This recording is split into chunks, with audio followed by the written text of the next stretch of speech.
Kristus, yaitu Yesus Barabas atau Yesus yang disebut Kristus. Ya, Bang Juma, ia mengetahui bahwa mereka telah menyerahkan Yesus karena dengki ketika Pilatus duduk di kursi pengadilan.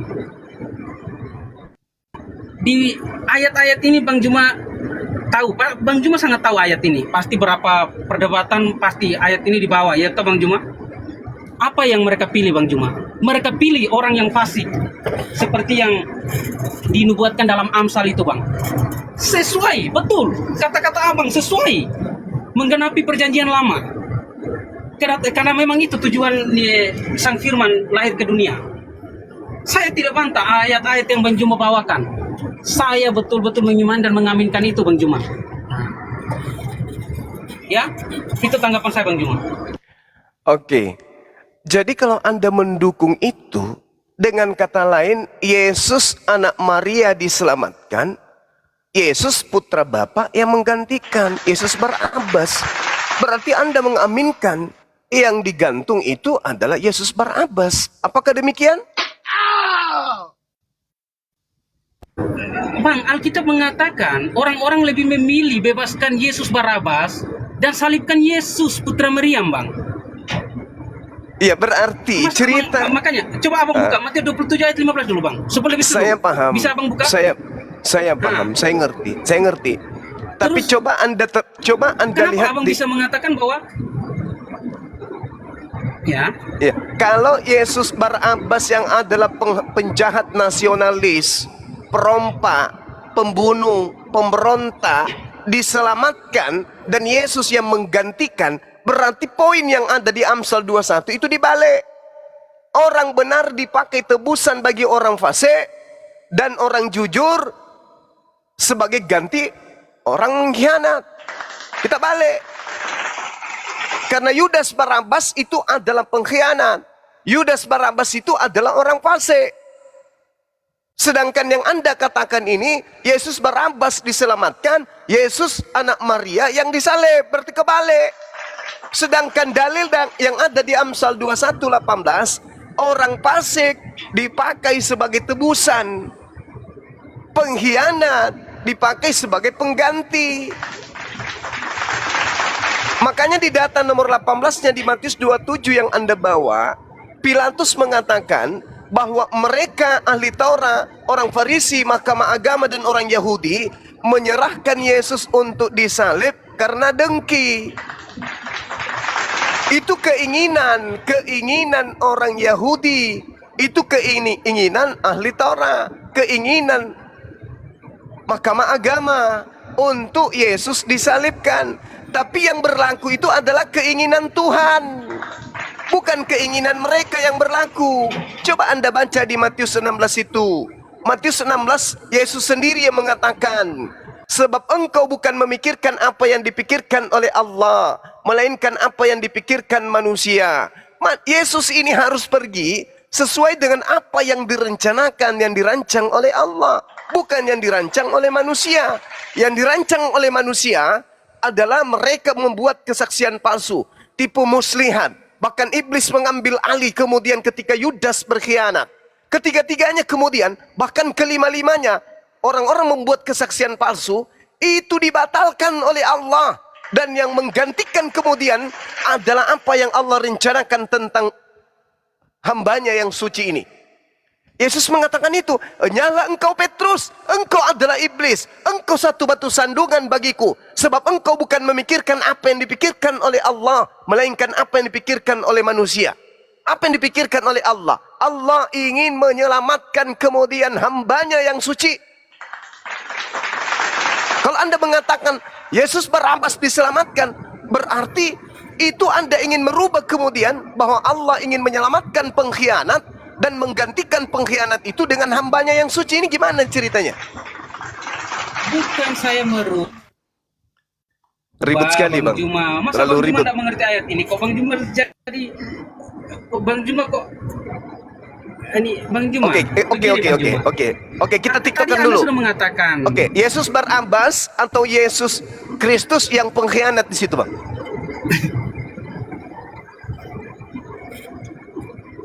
Yesus Barabas atau Yesus Kristus yang pengkhianat bagaimana, Bang? Loh, kan yang menjadi pengganti di situ adalah pengkhianat. Orang jujur diselamatkan, pengkhianat Bukan yang menggantikan. pengganti, Bang. Saat Pilatus bertanya kepada orang-orang di waktu itu, Bang, kan wajib membebaskan satu orang. Maksud dari Pilatus supaya Pilatus memilih orang yang paling kejam di daerah itu waktu itu supaya mereka bisa bebaskan Yesus. Yesus Yesus putra Miriam ini yang kita maksud ya, sama Yesus Barabas. Tapi nyatanya apa? Orang-orang situ malah memilih orang yang betul-betul kejam daripada Yesus yang betul-betul tak ada kesalahan satupun, Bang. Makanya saya bilang nubuatan Amsal tentang perkataan Daud, orang benar akan digantikan dengan orang yang bersalah akan digantikan dengan orang yang benar. Jangan dibalik, Bang. Bukti di perjanjian baru yang Jangan terjadi, Bang. dibalik. Jangan dibalik. Amsal 21, orang fasik dipakai sebagai tebusan bagi orang benar. Orang benar ini yang digiring untuk disalib tapi digantikan oleh orang yang fasik. Pengkhianat ini kemudian dipakai sebagai ganti orang yang jujur. Jangan dibalik. Coba Anda lihat itu di Amsal 11 juga ada diterangkan. Allah itu adil. Neraca serong, timbangan serong adalah kekejian bagi Tuhan. Tetapi Tuhan berkenan akan batu timbangan yang jujur. Itu Amsal 11 tuh. Jadi kalau Yesus yang disalibkan berarti tidak jujur. Kemudian orang-orang yang menjadi pengadil pada saat itu. Neraca serong adalah kekejian bagi Tuhan. Tetapi Tuhan berkenan akan batu timbangan yang tepat. Jikalau keangkuhan tiba-tiba juga cemooh, tetapi hikmat ada pada orang yang rendah hati. Orang yang jujur dipimpin oleh ketulusannya, tetapi pengkhianat dirusak oleh kecurangannya. Pada hari kemurkaan, harta tidak berguna, tetapi kebenaran melepaskan orang dari maut. Jalan orang yang saleh diratakan oleh kebenarannya, tetapi orang fasik jatuh karena kefasikannya. Orang yang jujur dilepaskan oleh kebenarannya, tetapi pengkhianat tertangkap oleh hawa nafsunya. Pengharapan orang fasik gagal pada kematiannya, dan pengharapan orang jahat menjadi sia-sia. Orang benar diselamatkan dari kesukaran, lalu orang fasik menggantikannya. Itu dalil, Bung. Sekarang yang mana Iya, yang Bang fasik? Juma. Sekarang Bang yang Juma fasik bisa- yang mana? Begini, Bang Juma kan mengerti. Amsal 21 ayat 18 yang bagian B itu apa, Bang Juma? Silakan Anda Masa aku baca. bilang aku yang balik? Anda Amsal balik 21, tadi. Iya. Bang Juma yang Orang bawa. fasik Nah, dipakai bagian sebagai B-nya. tebusan. Orang fasik Nah, dipakai bagian B-nya. sebagai tebusan bagi orang yang benar. Betul? Dan bagian B-nya? Dan pengkhianat sebagai ganti orang yang jujur. Betul? Mana? Baliknya di mana, Bang? Lah Anda Itu yang membalik. terjadi, Bang. Se- Dan ini yang seakan- terjadi, Bang. Yang pengkhianat siapa? Ini makanya, Bang, yang bagian B-nya ini orang yang jujur, ya. Ini pengkhianat itu sebagai ganti orang yang jujur.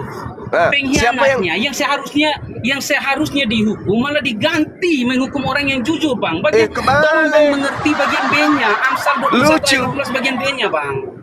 Bang jangan karena bagian A-nya sudah berkata begitu. Itu nubuatan, itu kata-kata Daud, nubuatan tentang Yesus. Makanya tolong dimengerti yang bagian B-nya, Bang Juma. Iya, yang pengkhianat di situ siapa? Iya, Barabas, Bang. Nah, pengkhianat yang Barabas sebagai ganti Tapi orang jujur. mereka membebaskan yang pengkhianat, mengganti orang yang jujur itu untuk dihukum, Bang. Oh, salah. Mana yang betul Salah ini? di mana? Ayat Matius mengatakan seperti itu, Bang. Silakan baca. Sekarang Silakan baca begini. Matius. Anda dengan Ya. saya orang jujur, Anda pengkhianat. Kemudian Ya. Anda diadili. Ya. Saya orang benar ini, saya orang jujur ini ingin diadili Ya. kemudian, ingin dipenjarakan kemudian. Sedangkan Anda adalah pengkhianat. Menurut Amsal 21:18, pengkhianat sebagai ganti orang jujur. Saya yang menggantikan Anda atau Anda yang menggantikan saya?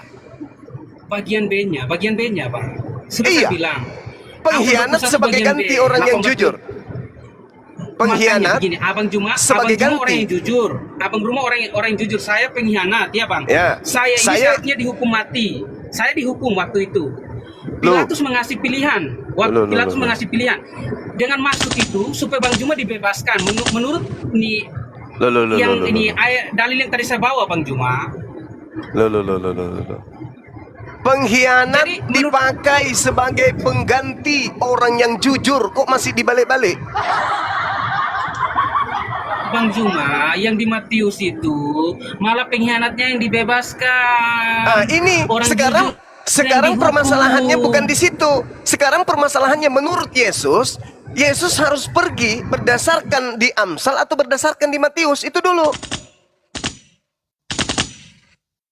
Gimana ceritanya? Yesus mengatakan anak manusia memang harus pergi sesuai dengan apa yang ada tertulis tentang dia. Yang ada tertulis pada masa itu Amsal, bukan Matius, Bung.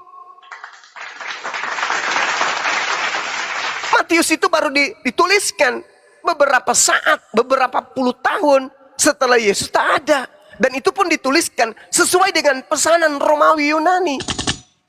Untuk mendudukkan Yesus sebagai tumbal di atas salib untuk menggantikan dosa-dosa mereka. Bang Juma pun berarti Bang Juma juga lucu ya, Bang Juma. Bang Juma mengatakan hal-hal yang dikatakan Yesus dalam kitab Matius, Bang Juma tidak mempertanyakan itu. Tapi saat aku jelaskan tentang Matius, Bang Juma mengatakan itu baru ditulis kemudian. Tapi argumen yang tadi Bapak ini Bang Juma sendiri bawa bahwa Yesus berkata, itu kan dalam perjanjian baru, bukan perjanjian lama, Bang Juma. Jadi tolong kalau saya kasih ini dalil dari perjanjian baru, Bang Juma pun harus menghargailah, harus menerima juga. Jangan Bang Juma bantah dengan, wah itu baru saudara ditulis. gini, Salah saudara, Bang Juma kalau cara diskusinya seperti itu. Saudara begini, menurut Yesus yang harus digenapi perjanjian lama atau perjanjian baru? Yesus itu datang menggenapi perjanjian lama, Nah, Bang. perjanjian lama berarti kepergiannya harus sesuai dengan apa yang tertulis di perjanjian lama, betul? Betul. Nah, terus kenapa Anda mengukur kepergian Yesus dengan kitab Matius? Itu bukan mengukur. Kitab Matius itu memang sesuatu yang benar terjadi, Bang. Loh, Itu benar terjadi. Anda mengatakan Yesus harus pergi berdasarkan perjanjian lama atau perjanjian baru? Anda mengatakan perjanjian lama. Tapi kenapa kemudian implementasi iman Anda justru mengukur kepergian Yesus dengan Matius? Inilah di awal yang saya katakan mustahile orang Kristen itu akan sampai pada poin kebenaran. Kenapa? Wa qaulihim inna qatalnal masiha Isa bin Maryam Rasulullah. Semakin Anda ngotot, semakin Anda memperkuat alibi Anda tentang kejadian salib, semakin memperkuat kebenaran Al-Quran. Kata Allah, aku hukum juga mereka karena ucapan mereka. Ini akibatnya. Karena Anda mengatakan Yesus disalib, Anda dihukum. Masakan ada dalil pengkhianat sebagai ganti, Anda tidak bisa paham. Anda malah membalikkan orang jujur sebagai ganti sang pengkhianat. Padahal tertulis di situ, pengkhianat Hukumnya, sebagai ganti kita orang yang dihukum apa jujur. ya, Bang? Kok dibalik ya? Bang Juma, kita nih dihukum. Dihukum otak nggak berfungsi, Bang. Otak kalian nggak berfungsi. Itu hukuman dari Allah untuk kalian. Itu fakta. Faktanya orang Kristen paling terpintar, Bang. Masalah duniawi oke. Saya katakan orang Kristen itu pintar. Tapi masalah keagamaan, masalah keselamatan akhirat, ente nol besar. Ente tidak berakal. Ketika berbicara mengenai agama, keyakinan ente tidak berakal. Aja gimana sih? Itu fakta kan? Itu fakta. Sekarang saya tanya, yang lain diam. Sekarang saya tanya kepada saudara. Menurut saudara, penyaliban itu hadiah dari Tuhan atau hadiah dari iblis? Jawab. Jawab. Itu pengorbanan Tuhan, Bang. Itu pengorbanan Tuhan. Ini coba, Ya. ini sehat tak orang kayak begini menjawab? Tuhan berkorban. Ini apa namanya? Ya kenapa, Bang? Ya memang di dalam kekristenan Mana? Tuhan bertanggung Mana? Coba jawab tunjukkan. penuh, Bang, Coba terhadap tunjukkan. ciptaannya. Coba tunjukkan di mana penyaliban itu adalah sesuatu yang kemudian dirancang oleh Tuhan. Itu tertulis di mana? Saya mau tahu. Bang Juma Tadi ini kan agak abang ada sedikit mengatakan. Sudah diam Iya. dulu. Diam dulu saudara Andi. Biarkan dulu ini. Ketika tadi abang tadi baca ayat di mana? Ketika Petrus yang di apa namanya ditegur oleh Yesus. Iya. Yesusnya mengatakan apa? kamu memikirkan apa yang dipikirkan manusia. Kamu tidak memikirkan Ya. apa yang dipikirkan oleh Allah. Sekarang saya tanya. Ya. Allah memikirkan dan merancang Abang semuanya. baca nggak seluruh I- konteks dari ayat itu? Saya baca, saya hafal. Sekarang Anda tanya, Iya, kalau saya abang tanya. baca ayat itu berarti abang tuh harusnya ngerti. Tapi kenapa abang nggak ngerti? Saya nggak ngerti. Justru Anda yang tidak mengerti. Kata Sebab di situ Yesus, adalah cerita bagaimana Petrus Kata ingin membela Yesus, Yesus daripada dengar, penganiayaan. Tapi Yesus nggak mau. kata Yesus, Yesus harus pergi berdasarkan pemikiran Allah atau pemikiran manusia. Jawab. Jawab. Yesus harus pergi berdasarkan pemikiran Allah atau rencana Allah atau rencana Tuhan Gimana gue mau atau jawab kalau gue dimut-mut terusan nih? Gimana sih ini? makanya kalau saya ngomong Anda diam, biar Anda tabrakan, biar orang mendapatkan pengajaran. Anda ngomong sesat gitu loh, Bang. Pertanyaan Kita saya perlu dengarkan, sanggah. dengarkan. Habis ini Anda menjawab. Pertanyaan saya, Yesus harus pergi berdasarkan pemikiran Allah atau berdasarkan pemikiran orang-orang Yahudi? Jawab.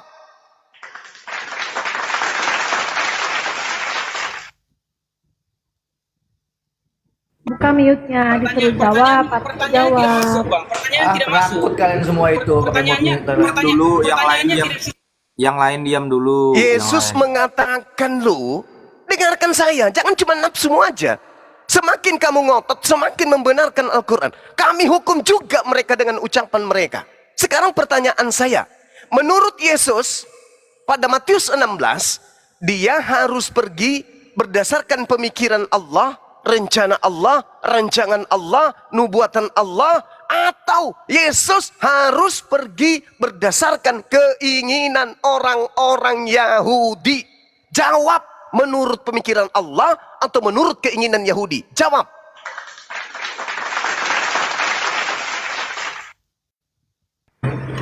Bang, Yesus Jawab, kan mengenapi Tante. nubuatan. Yesus kan mengenapi nubuatan.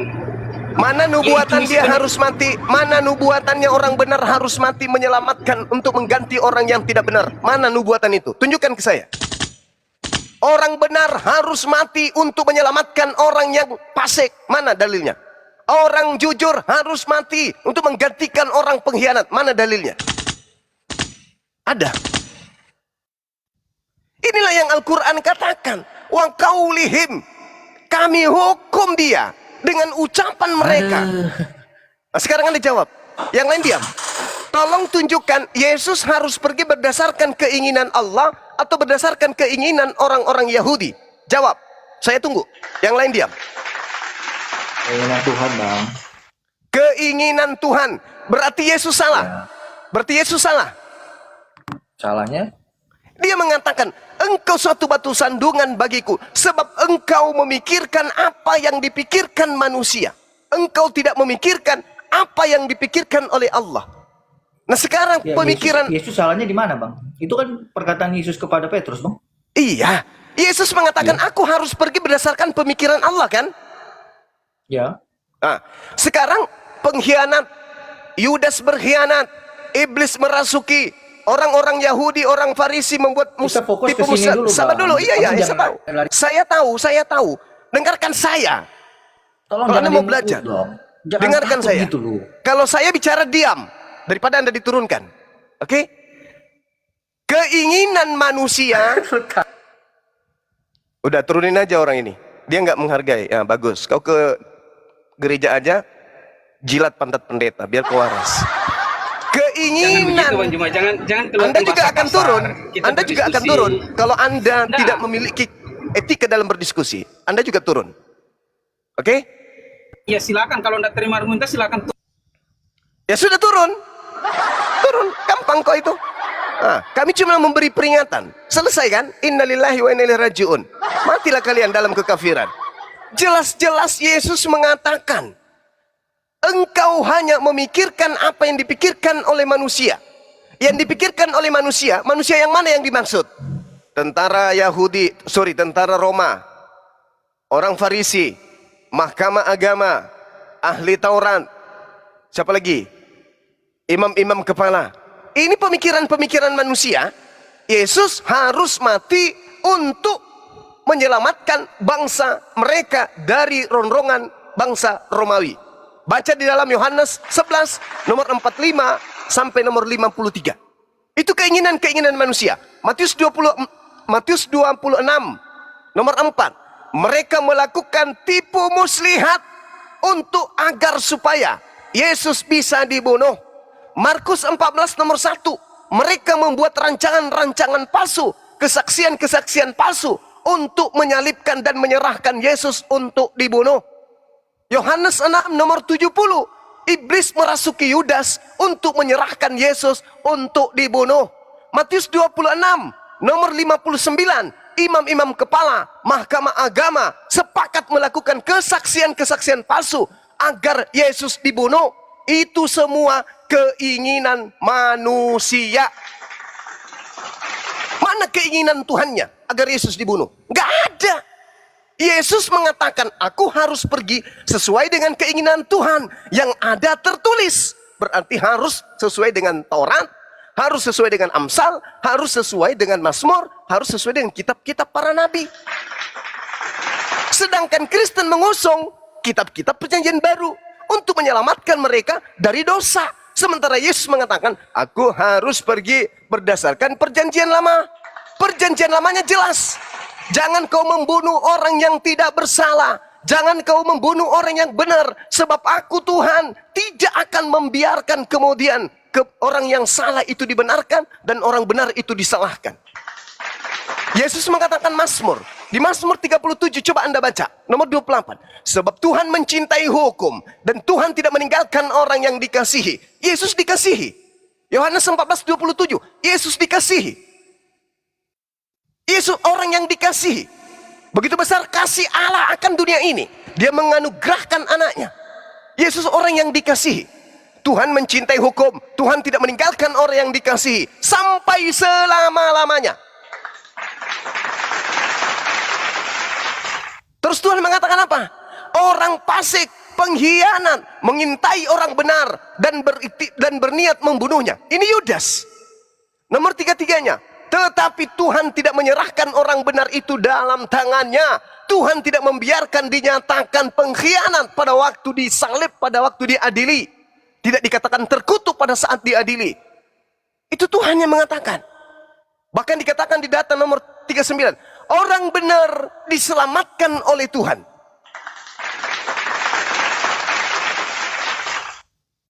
Tuhan menolong mereka dan meluputkan mereka. Tuhan meluputkan mereka dari tangan-tangan pengkhianat dan menyelamatkan mereka. Sebab Tuhan adalah tempat perlindungannya. Ini ucapan Yesus. Aku harus pergi berdasarkan pemikiran Tuhan. Ini pemikiran Tuhan nih. Mazmur 37. Rujukannya coba saudara-saudara baca dalam Lukas 24 nomor 44. Aku Yesus mengatakannya kepada kalian bahwa aku harus menggenapi semua perkataan-perkataan tentang aku yang ada di dalam Taurat, yang ada di dalam Mazmur, yang ada di dalam kitab para nabi. Bukan yang ada di dalam Filipi, bukan yang ada dalam Roma, Galatia, Pelemon, Kaliki, Kaluku, padahal Lepararang, bukan.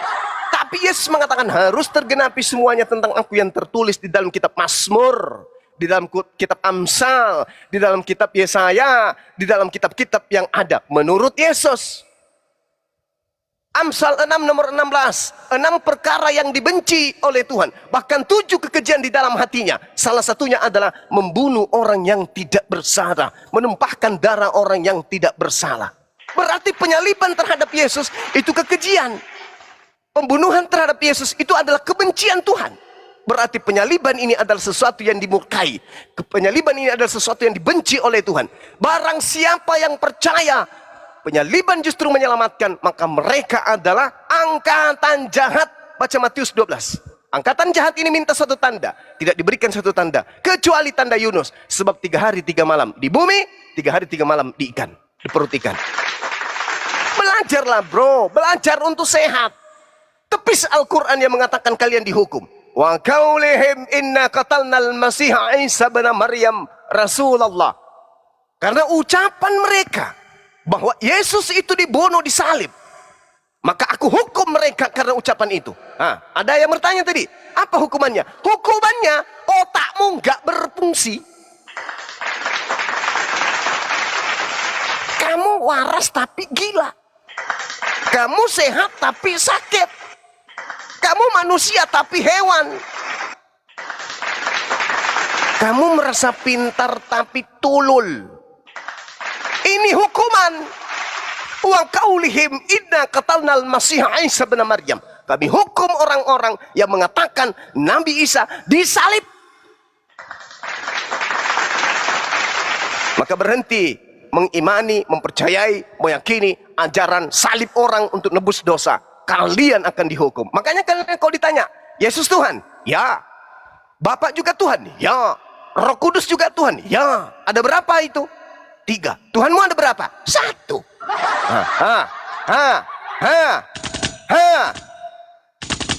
Kok 1? Bapak apakah Yesus? Bukan. Yesus apakah Bapak? Bukan. Roh Merpati itu, Roh Kudus itu apakah Yesus? Bukan. Roh Kudus itu Bapak juga? Bukan. Mereka 3 pribadi. Oke, 3 pribadi. Ada berapa Tuhanmu? 1.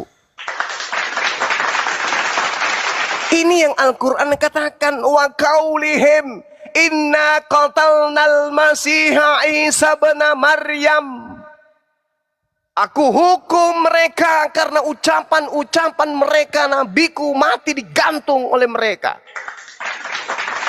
Mengucapkan kata itu aja Anda sudah dihukum, apalagi percaya, iman. Oh, begitu kasihnya Tuhan, maka dia datang menjadi bayi, begitu dewasa dibunuh untuk dosa-dosa kita. Tunggulah pembalasan Tuhan. Di bumi aja kalian disiksa, apalagi nanti di akhirat. Yesus Tuhan? Ya. Apakah Yesus ini Bapak? Oh, bukan. Dia anaknya Bapak. Bapak manusia? Bukan manusia. Yesus? Manusia. Ya, manusia. Apakah Bapak adalah Yesus? Bukan. Yesus adalah firman Bapa yang datang dari jadi manusia. Kalau Roh Kudus siapa lagi? Roh Kudus itu adalah rohnya Bapa yang datang ke dunia membimbing umat Kristen. Bapa itu apakah Roh Kudus? Bukan. Roh Kudus itu apakah Yesus? Bukan. Berarti apa ini? Mereka 3 tapi 1. Kayak mana ceritanya nih? Ternyata solusinya bagi umat Islam ketika bingung melihat saudara-saudara Kristen yang kayak begini. Al-Quranul Karim An-Nisa ayat 157. Wa qaulihim inna qatalnal Masih Isa bin Maryam Rasulullah. Aku hukum orang-orang yang mengatakan nabiku digantung di pohon. Jadi tak usahlah kita berdiskusi sama orang yang terlalu sakit otaknya. Ya, cuma ngeyel bisanya. Tapi kita diskusi dengan Kristen-Kristen yang mau membuka akal untuk berdiskusi. Silakan Anda serang Al-Quran. Silakan Anda tanya Al-Quran. Insya Allah kita akan bantu untuk memahami. Tapi ketika kami menjelaskan tentang Bible, tanggalkan dulu kekafiran Anda. Tanggalkan dulu ketololan Anda. Tanggalkan dulu kebodohannya. Tanggalkan dulu sifat cupunya. Pakai akal. Duduk di sini di Komal ini pakai akal. Kita isi akal Anda dengan kebenaran. Ngapain percaya yang kayak gitu-gitu? Tuhan itu sudah ada, cukup 1, ngapain ditambah-tambah lagi?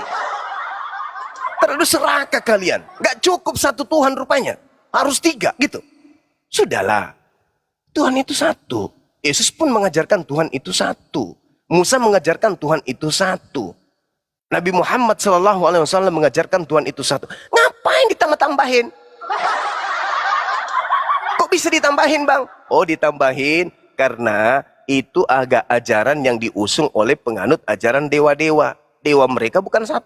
Dewa mereka banyak. Dan dewa mereka itu cupu-cupu semuanya. Saya kira begitu teman-teman. Kalau saya tidak dibutuhkan lagi silakan diturunkan. Naikkan orang Kristen biar bisa lancar diskusi di Komal ini. Demikian, terima kasih. Siap, Banda. Nah, di sini aja. Ini ada ini Bang Flipi ini. Santun dia Bang Cuma. Berdialog dengan data dia. Bang Flipi, selamat sore. Ya, selamat sore, Bang Walobo. Bang Dalbo. Assalamualaikum warahmatullahi wabarakatuh. Waalaikumsalam. Bang Dalbo, Bang Zuma, Alhamdulillah. Bang Beni. Assalamualaikum. Selamat sore juga buat semua yang ada di rumah. Ya, sore Bang. Sore, Bang Philip. Silakan, mungkin ada ingin disampaikan atau disanggah dari jabaran Bang Suma berdasarkan Bible. Silakan Pak Bang Flipi.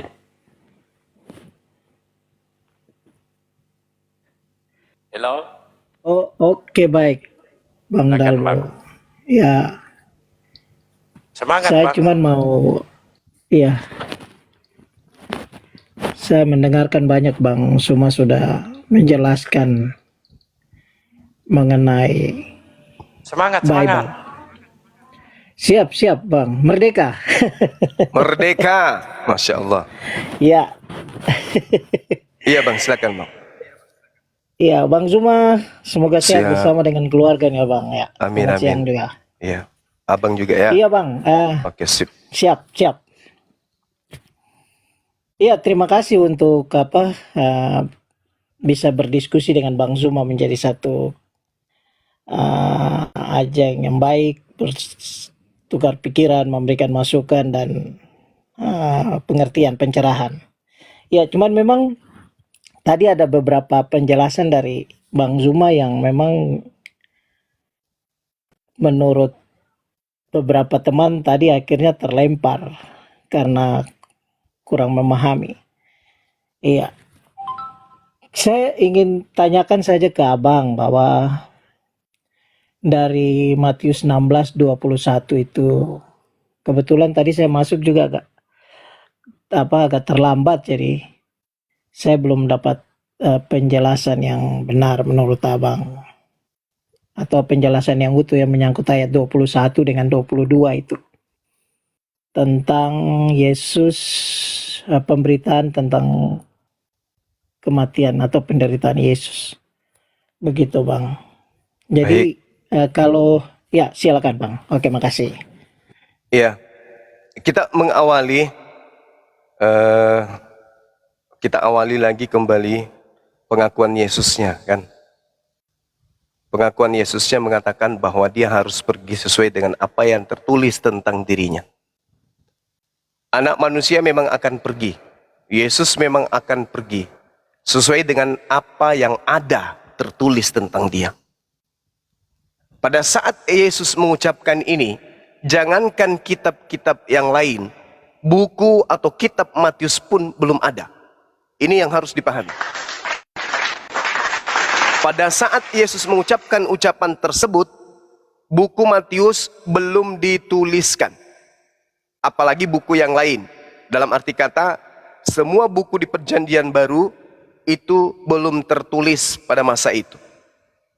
Kita lihat Matius itu, kesaksian para bapak-bapak gereja awal mula itu dituliskan kira-kira tahun 130 Masehi.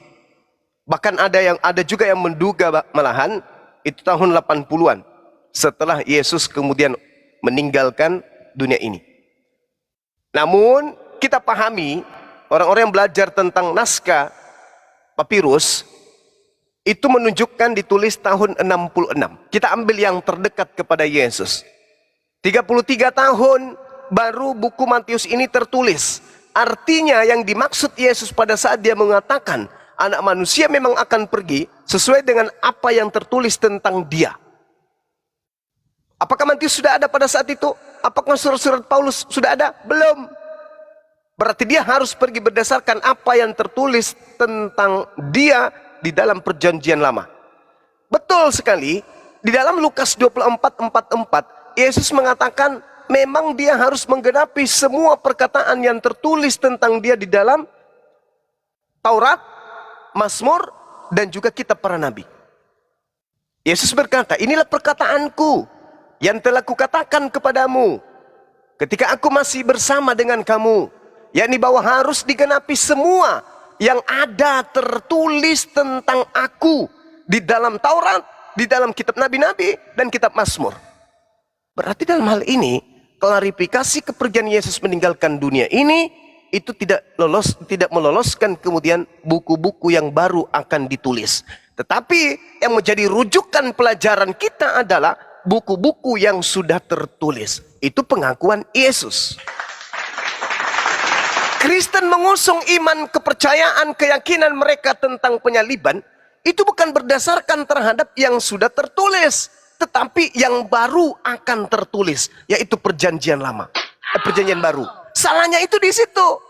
Sedangkan yang disalib ini, yang akan disalib ini, itu mengatakan aku pergi berdasarkan apa yang sudah tertulis, yaitu Taurat, kitab nabi-nabi, dan kitab Mazmur.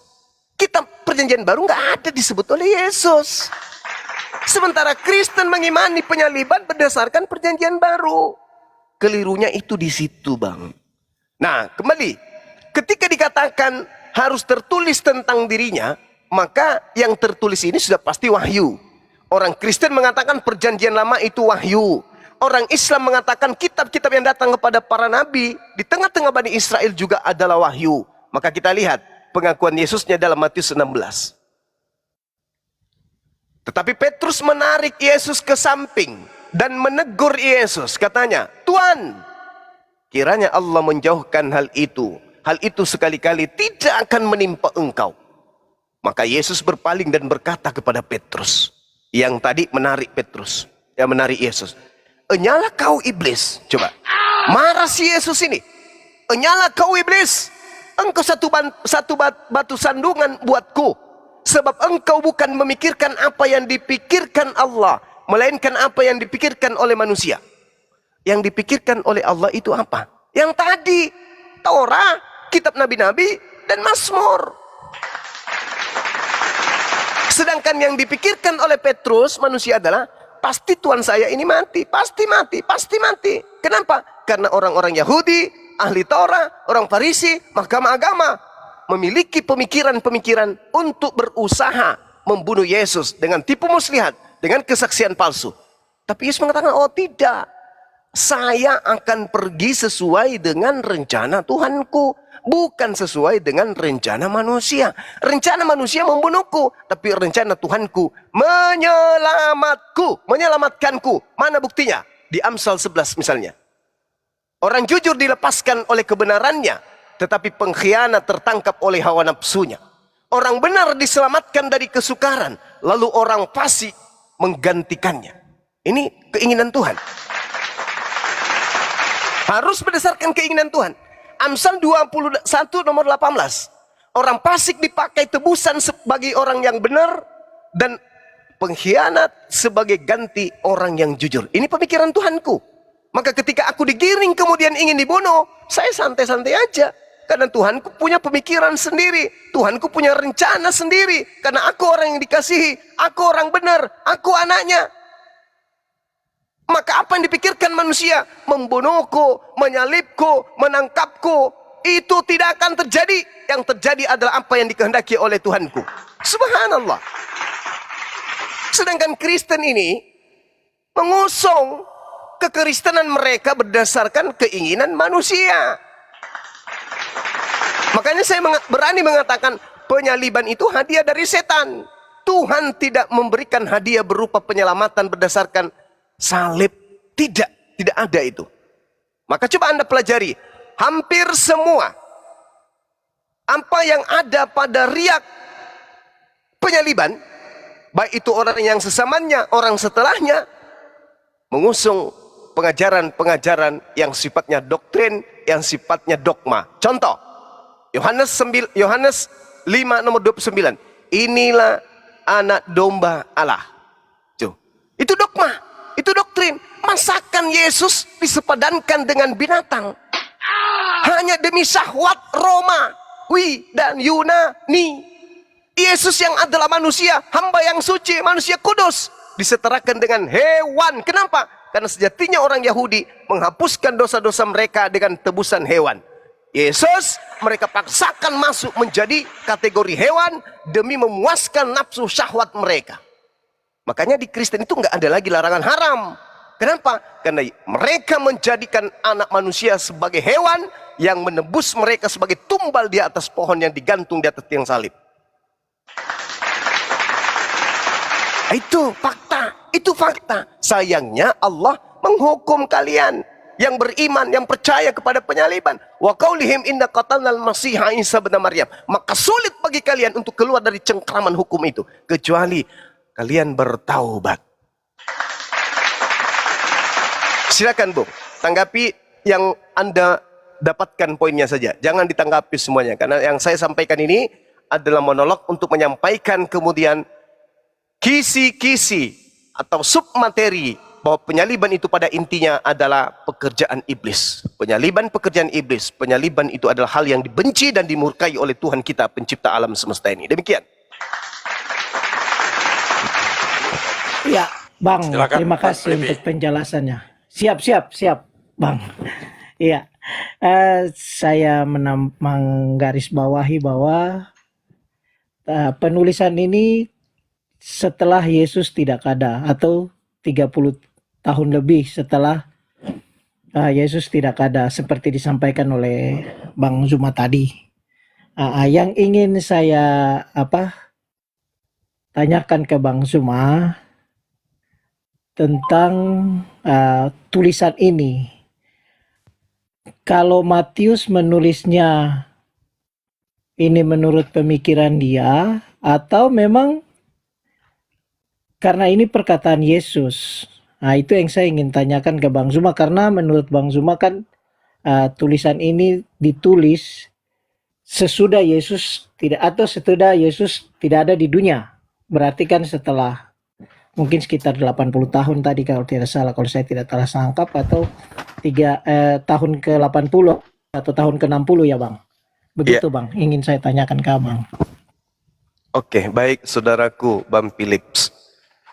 Untuk menyatakan suatu pemberitaan itu akurat atau tidak, yang pertama kita harus menelaah sumber dulu. Sumber informasi.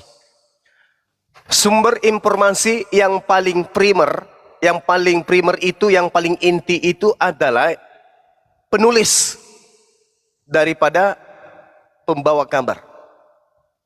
Nah, kita lihat dalam Matius 9 nomor 9.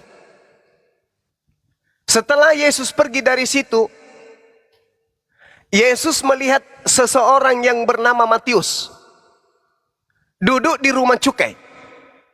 Lalu Yesus berkata kepadanya, "Ikutlah aku." Maka berdirilah Matius lalu mengikuti Yesus. Sederhana saja ini. Kalau ini tidak dipahami oleh saudara-saudara Kristen, maka kekuatan Al-Quran semakin nyata. Wa qaulihim inna qatalnal Masiha Isa bin Maryam. Kami hukum mereka karena ucapan mereka kemudian. Apa hukuman itu? Mereka tidak bisa membedakan antara hak dan yang batil.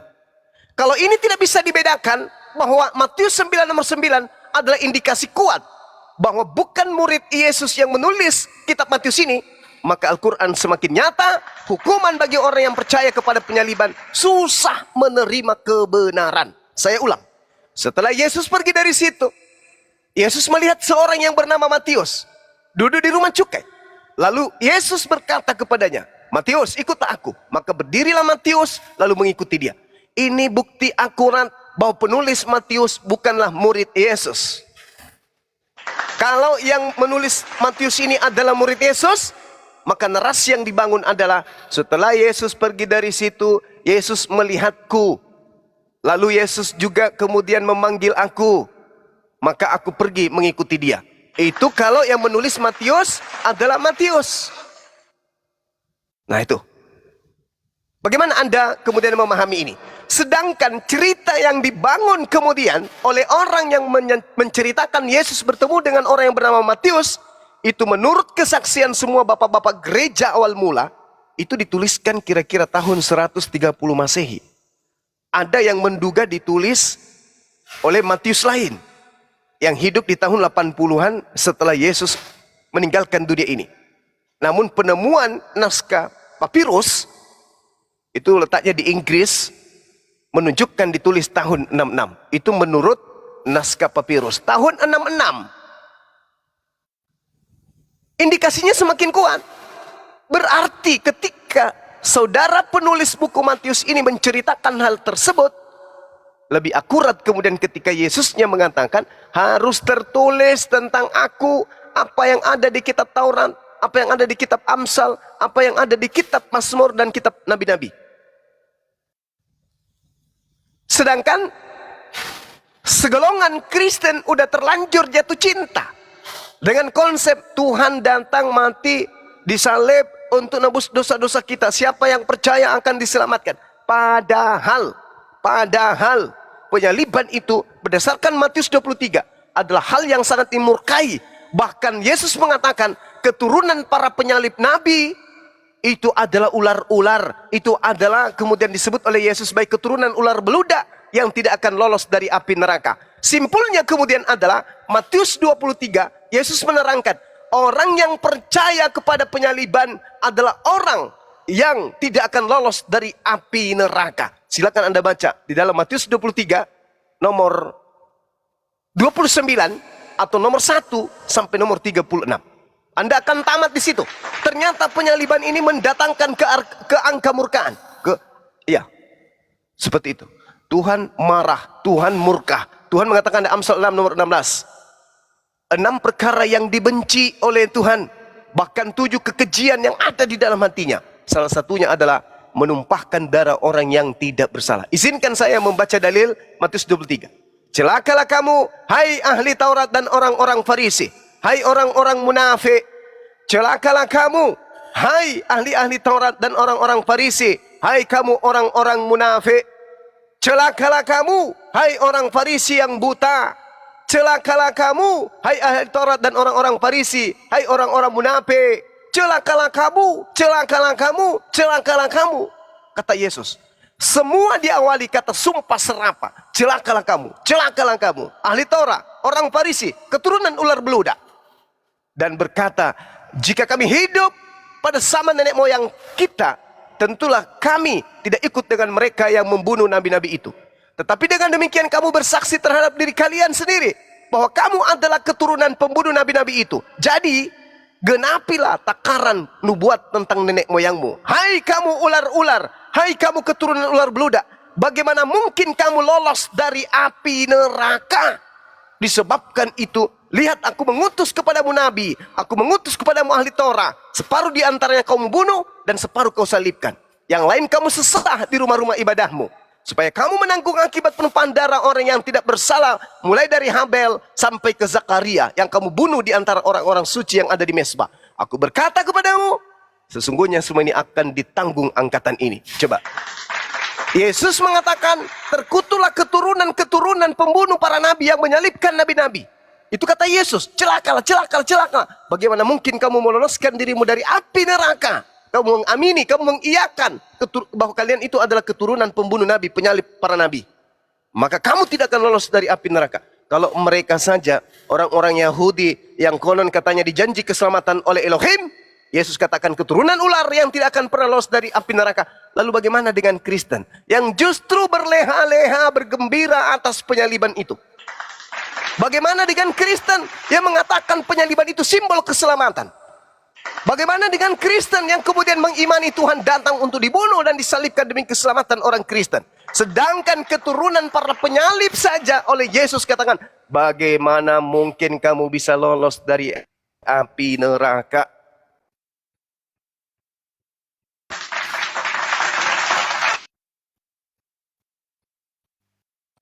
Oke Bang, ya makasih untuk penjelasan. Bang, Ya. saya klarifikasi dulu ya, tidak apa-apa ya Bang ya. Untuk Silakan, silakan. Tadi Waktu kalau- bebas kalau- untuk Anda, silakan. siap. Tadi waktu Abang sampaikan bahwa, tapi tidak apa-apa kalau saya panggil Bang ini ya, tidak mengurangi rasa hormat ini Bang.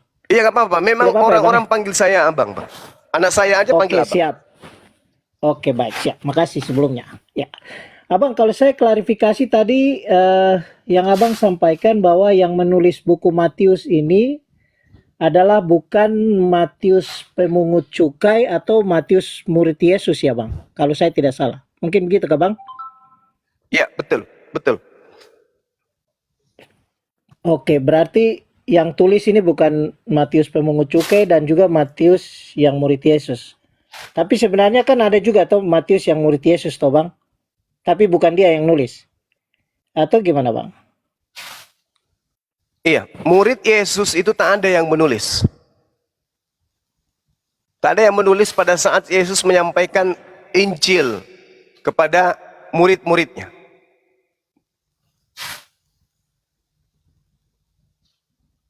Ya baik Bang, ya. Berarti saya perlu dapat tahu juga ini Bang, mungkin bisa dibantu ini yang nulis Matius ini yang mana ya Bang, kalau boleh saya tahu supaya saya bisa memahami lebih lagi. Baik, makasih Bang. Menurut bapak-bapak gereja itu tidak diketahui siapa penulisnya. Bahkan buku ini tadinya tidak ada tertulis bahwa ini ada, nggak ada. Lagian Matius itu kan bukan nama orang Ibrani, sedangkan murid-murid Yesus semuanya adalah orang Ibrani. Murid Yesus itu Matiyahu.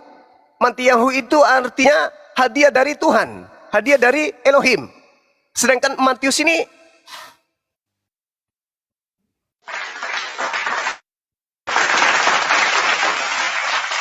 murid Yesus itu bukan seperti itu namanya. Murid Yesus itu orang Ibrani, orang Yahudi. Nggak mungkin muridnya yang seumuran dengan Yesus, seangkatan dengan Yesus, memiliki nama dengan nama Yunani. Nggak mungkin. Sedangkan menurut tradisi kesaksian semua bapak-bapak gereja awal mula, tulisan yang mereka pelajari kemudian itu ditulis kira-kira tahun 130 Masehi. Ada yang menduga yang menuliskan itu adalah Matius lain, yang hidup di tahun 80-an setelah Yesus meninggalkan dunia. Nah, ada nggak indikasi penulis pada masa Yesus? Tak ada. Ada nggak Yesus memerintahkan menulis? Juga tak ada. Berbeda dengan Rasulullah, diperintahkannya murid sahabat-sahabatnya untuk menulis, menghafal dan menulis. Kalau Yesus tidak ada perintahnya, tuliskanlah atau hafalkanlah, itu nggak ada. Makanya kitab saudara itu hasil dari penyelidikan. Sama seperti hadits. Hadits itu dituliskan dari hasil penyelidikan. Ada yang sahih, ada yang dhaif, ada yang maudhu. Sedangkan kategori isi Bible dituliskan tahun 60-an, tahun 80-an, tahun 130-an. Apa indikasi kebenarannya sampai kepada Yesus? Tangga informasinya di mana? Penulis Matius menerima kesaksian dari siapa? Terus saksi itu menerima dari siapa? Saksi itu menerima dari siapa? Siapa yang menerima dan bertemu langsung dengan Yesus? Ada tangga-tangga itu? Tidak akan ditemukan. Tidak akan ditemukan. Nah, itulah Bible. Makanya saya mengatakan, penulis Matius itu bukan murid Yesus.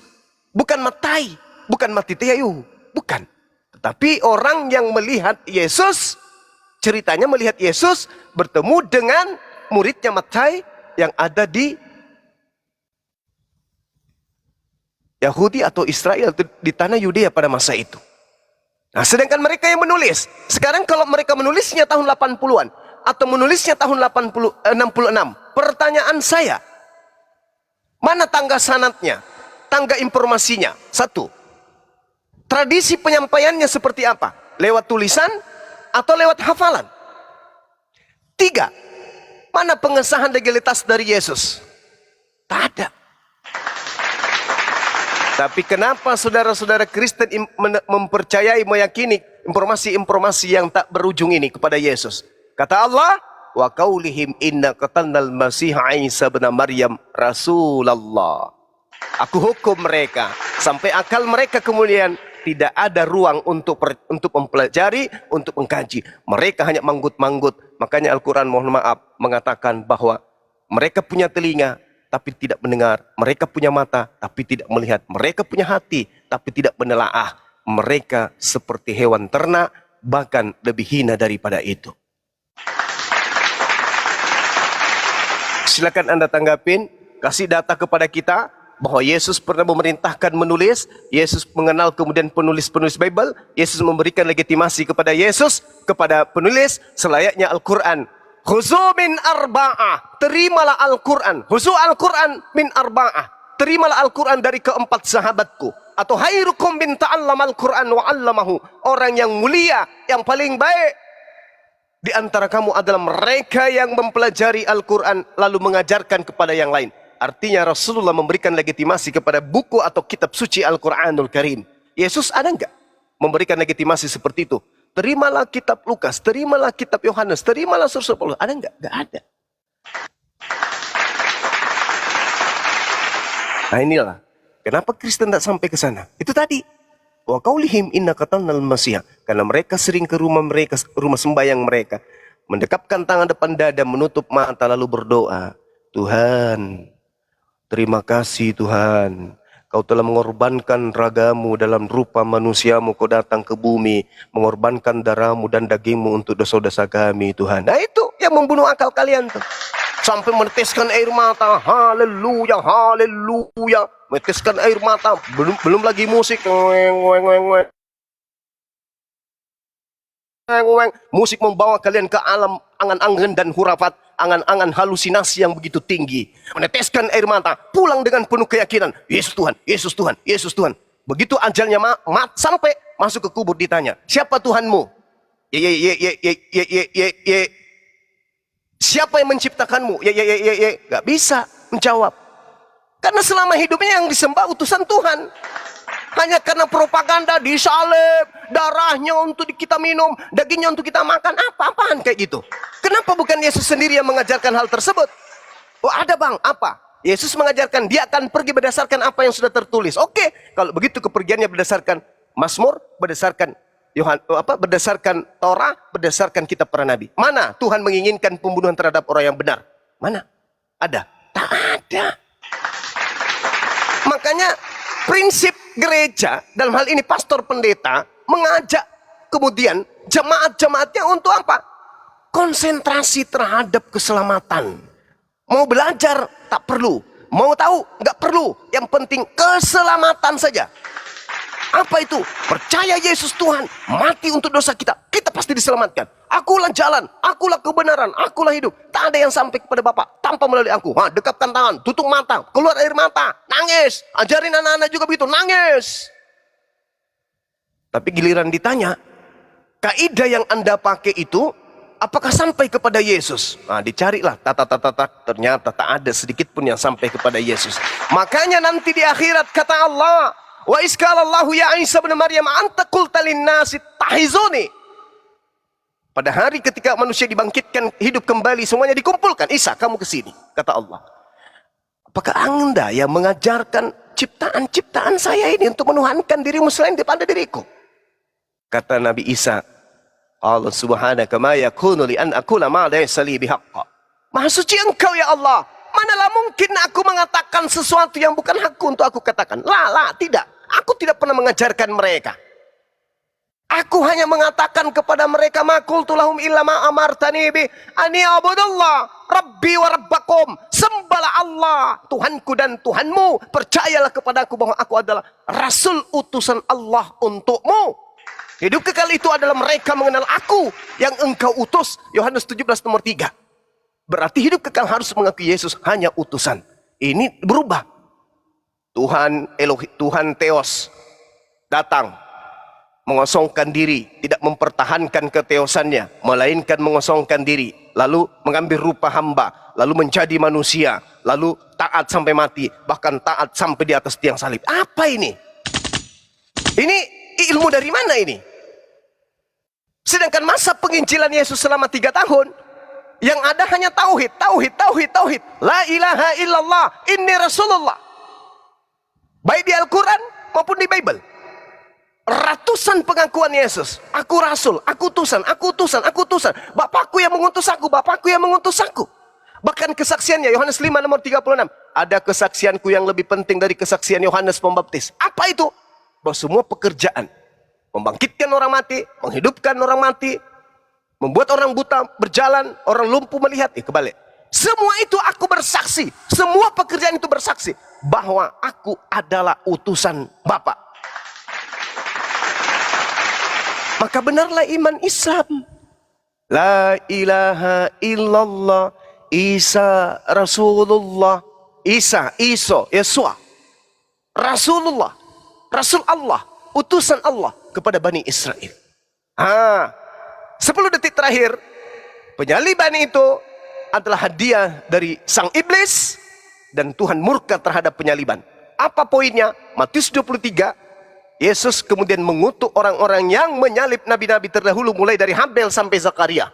Muncul lagi, justru dia yang disalib dan justru dia yang diimani kemudian sebagai korban penyaliban. Anehnya, penyalibannya yang dikutuk kemudian oleh Yesus sebagai keturunan ular-ular yang tidak lolos dari neraka, malah dijadikan oleh orang-orang barat yang bukan keturunan para nabi, mengatakan bahwa penyaliban itu adalah simbol keselamatan bagi kita orang Roma dan Yunani. Mohon maaf kalau kepanjangan, silakan Anda berpanjang ria. Saya akan mencatat semua poin-poin yang Anda sebutkan. supaya kita mampu memberikan edukasi yang baik terhadap umat. Demikian, silakan Bung. Silakan. Oke, Bang baik. Filipi. Ya, siap Bang. Ya, makasih untuk penjelasannya karena saya sudah mencatat apa yang sudah Abang sampaikan. Cuman tadi ada beberapa pertanyaan, banyak sekali pertanyaan yang saya akan jawab, tapi terlalu banyak. Saya menjawab beberapa saja yang saya bisa jawab. Kalau menyangkut literasi, seperti yang Abang jelaskan tadi, memang saya tidak mempelajari sampai di sana. Hubungan antara Matius dan lain sebagainya, penulisan tahun dan lain sebagainya, saya tidak akan berkomentar di situ karena memang saya tidak punya data. Dan cocok, saya setuju dengan tadi Abang Juma sampaikan bahwa datanya memang tidak ada antara hubungan antara perkataan atau apa yang tadi disampaikan bahwa Yesus mengatakan tulislah itu, catatlah itu, memang tidak ada. Kalau saya tidak tahu buat yang lain, siapa tahu mereka punya. Tetapi pada diskusi siang ini saya mendapat pencerahan soal hubungan antara penulis dan materi yang ditulis. Apakah ada perintah dari yang bersangkutan atau tidak? Saya mendapat pencerahan soal itu di sini. Baik, ya. Untuk soal penyaliban tadi Abang masuk sampai ke penyaliban ya. Padahal ini kan tadi pertanyaan saya soal perkataan atau pemberitahuan Yesus yang pertama. Yang saya ingin tanyakan ke Abang saja begini. Menurut saya minta maaf buat saudara-saudara Kristen yang lain ya. Saya mungkin ini pemahaman saya, jadi saya minta maaf kalau misalnya salah. Tetapi saya akan bertanya ke Bang Zuma. Menurut saya, Matius pasal 16 ayat 21 ditulis bahwa sejak itu Yesus mulai mengatakan kepada murid-muridnya bahwa ia harus pergi ke Yerusalem, menanggung banyak penderitaan dari tua-tua. Ini yang tadi Bang Zuma sudah sampaikan. Imam-imam kepala dan ahli-ahli Taurat, yaitu orang Yahudi, yang lalu dibunuh oleh mereka, oleh bangsa Yahudi, dalam arti bekerja sama dengan bangsa Romawi, karena pada saat itu bangsa Yahudi kan dijajah oleh bangsa Romawi, dan keputusan untuk menyalibkan atau memberikan hukuman, menurut pemahaman saya, bangsa Romawi yang akan memberikan sebagai bangsa yang menjajah. Lalu dibunuh dan dibangkitkan pada hari ketiga. Yang saya mau tanya ke Bang Zuma bahwa ini perkataan Yesus yang ditulis kembali atau orang membuat cerita tentang perkataan ini sehingga saya mendapat pencerahan soal ayat ini. Begitu. Jadi kan Yesus sendiri yang bilang ini, saya akan pergi ke sana dan dibunuh atas konspirasi. Kalau tadi saya tidak salah tangkap atau menyimpulkan apa yang Bang Zuma sampaikan, bahwa bangsa Yahudi mengumpulkan atau mensiasati maksud untuk membunuh Yesus. Jadi sampai saya ingin tanyakan soal tulisan ini saja. Apakah ini perkataan Yesus sendiri atau perkataan penulis? Sehingga saya bisa mendapat garis benang merahnya bahwa kejadian itu bisa terjadi dan bisa terjadi, tidak terjadi. Karena menurut apa yang saya tangkap dari Bang Zuma, walaupun secara eksplisit tidak disampaikan bahwa Yesus disalib. Nah, menurut Bang Zuma apakah benar ini? Ini tulisan nih perkataan Yesus sendiri atau yang menulis yang menyampaikan? Baik, silakan Bang. Minta maaf kalau agak salah menyampaikan. Masya Allah. Jadi saya sebagai seorang Muslim nih ditanya keautentikan berita ini kemudian. Maka jawaban saya mengawali dari Al-Quranul Karim yang diwahyukan oleh Sang Yang Maha Menyaksikan tragedi, tradisi, keadaan yang ada di atas bumi ini. Wa minhum ummiyuna la ya'lamuna al-kitaba illa amaniya wa inhum illa yazunnun. Di antara mereka ada yang buta huruf, tidak memahami kitab terdahulu, kecuali hanya berangan-angan, dan mereka hanya menduga-duga. Ini poin yang pertama. Poin yang kedua, fawailul lilladzina yaktubuna al-kitaba biaydihim thumma yaquluna hadza min indillah liyashtaru bihi thamanan qalila. Fawailul lahum mimma katabat aydihim wailul lahum mimma yaksibun. Maka celakalah mereka, orang yang buta huruf, yang berangan-angan dan hanya menduga-duga, lalu kemudian menulis sebuah buku dengan tangan mereka sendiri, kemudian berkata ini dari Allah, dengan maksud untuk menjualnya dengan harga murah. Maka celakalah mereka karena tulisan tangan mereka, dan celakalah mereka karena apa yang mereka perbuat. Setahu saya belajar, semua penulis Bible itu celaka. Tak ada satupun yang tidak celaka dalam hidupnya. Mati mengenaskan semuanya. Menggenapi Ulangan 18 nomor 20 sampai 22. Bahwa orang yang menuliskan sebuah buku yang mengatasnamakan Tuhan, tapi bukan dari Tuhan, maka mereka harus mati, kata Ulangan 18. Begitu juga Al-Quran surah Al-Baqarah ayat 78 sampai 79. Nah sekarang saudara bertanya kepada saya, apakah itu ucapan Yesus? Bukan. Sekali lagi saya mengatakan kepada saudara saya yang baik ini, menurut tradisi bapak-bapak gereja, artinya tradisi itu adalah penyampaian secara simbolis, secara terang-terangan, bahwa buku Bible yang bertuliskan Matius kemudian, itu dituliskan menurut kesaksian mereka, kira-kira tahun 130 Masehi, dan ada yang menduga itu ditulis oleh Matius lain, bukan murid Yesus, yang hidup pada tahun 80-an. Dan menurut naskah papirus, itu ditulis tahun 66. Jadi pengantar yang ada di data nomor 21 ini, sejak waktu itu Yesus mulai menyatakan kepada murid-muridnya, berarti bukan kepada penulis. Andai saja itu kepada penulis, maka penulis Matius akan mengatakan, sejak waktu itu Yesus mulai menyatakan kepada kami. Tapi sayangnya dia menuliskan kepada murid-muridnya. Kata murid-muridnya dalam bahasa Yunani disebutkan dengan kata autos. Autos ini kepada mereka, bukan kepada kami. Matetes, kepada murid-muridnya. Mereka, bukan kepada aku, tetapi kepada mereka. Sejak waktu itu Yesus memulai menyatakan kepada murid-muridnya bahwa ia harus pergi ke Yerusalem dan menanggung banyak penderitaan dari pihak tua-tua, imam-imam kepala dan ahli Taurat, lalu dibunuh. Ini cerita kapan ini? Ini penulisnya mengatakan lalu dibunuh itu dia lihat. Ada dia pada saat itu? Tak ada. Lalu dari mana dasarnya dia kemudian menuliskan kata ini? Kristen tidak akan mampu menjawab itu. Yesus menyatakan kepada murid-muridnya, dia harus ke Yerusalem, menanggung banyak penderitaan dari pihak tua-tua, imam kepala, ahli Taurat, lalu dibunuh. Ini kesimpulan ini dapat dari mana orang ini?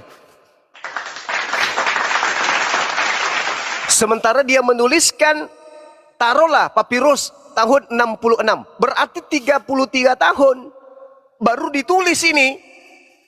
Pertanyaannya, 33 tahun, apakah dia hadir pada masa itu? Penulis ini hadir? Tidak. Kalau dia hadir, kenapa dia menuliskan nanti di tahun 33? Kalau dia menuliskan di tahun 33, apakah dia penghafal? Bayangkan, ada kejadian di kota kita hari ini, 33 tahun nanti baru kita tuliskan. Hah? 33 tahun itu bukan waktu yang singkat, itu waktu yang lama. Mereka bukan nabi, mereka manusia biasa, penghafal juga kagak, penulis juga kagak.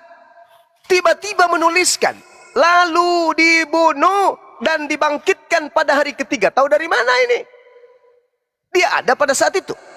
Tak ada. Maka ending yang kita harus terima adalah ketika diceritakan oleh penulis, Petrus menarik Yesus lalu menegur, Tuhan, kiranya Allah menjauhkan hal itu sekali-kali takkan menimpa engkau. Kan Yesus ceritanya akan dibunuh nih, akan dibunuh, pergi ke Yerusalem, akan dibunuh menurut penulis Matius. Tapi pada tragedi itu Petrus ingin menggagalkan kemudian, Guru, jangan ke sana, please. Ya, Tuhan akan menyelamatkanmu, jangan ke sana. Tuhan akan menjauhkan engkau dari pembunuhan ini. Ini tidak akan menimpamu, kata Petrus. Tapi apa kata Yesus? Nyala iblis. Khawatir Petrus terhadap gurunya. Tapi justru kekhawatiran itu, Yesus katakan, nyala iblis. Kamu tidak memikirkan apa yang dipikirkan oleh Elohim. Kamu hanya memikirkan apa yang dipikirkan oleh manusia. Kalau pikiran manusia, Yesus pasti dibunuh. Tapi kalau pemikiran Elohim, rela tidak Elohim orang yang dikasihi itu dianiaya sebagai tumbal, sementara pengkhianat lolos? Rela tidak? Tidak mungkin rela. Apa buktinya? Coba kita lihat. Ketika Al-Quran mengatakan, wa makaru, wa makarallah, wallahu khairul makirin. Orang-orang Yahudi membuat makar terhadap Nabi Isa alaihissalam, tetapi Allah membalas makar mereka. Mana bukti makar itu? Kita lihat. Galatia 3 nomor 13, si pembuat makar membongkar makarnya sendiri. Galatia 3 nomor 13 itu adalah pembongkaran makar kebohongan. Yesus telah menebus kita dari hukum Taurat dengan jalan menjadi kutuk bagi kita. Ini adalah bongkar. Ini adalah bongkar. Bongkar apa? Bongkar makar yang dibuat oleh orang-orang Yahudi. Apa buktinya? Izinkan saya menguraikan sedikit aja. Kristus telah menebus kita dari hukum Taurat. Kita ini siapa? Kristen katanya. Sejak kapan hukum Taurat berlaku untuk Kristen? Tak pernah. Lalu buat apa Yesus mati di atas tiang salib menebus kalian dari hukum Taurat? Sementara hukum Taurat itu bukan untuk kalian. Gugur. Makarnya gugur. Makarnya gugur. Kristen harus akui itu. Hukum Taurat berlaku hanya untuk Bani Israel. Yesus mati untuk menebus hukum Taurat. Berarti Yesus mati bukan untuk Kristen. Gugur. Satu. Makar terbongkar. Makar yang kedua. Sebab ada tertulis, terkutuklah orang yang mati di atas tiang salib. Kita bongkar. Di mana tertulis? Wahai Paulus. Hai Paulus. Terangkan. Di mana tertulis? Oh iya Bang Suma. Tertulis di Ulangan 21 nomor 2-23. Mampus. Ternyata makarnya dibongkar sendiri. Apa kata Ulangan 21?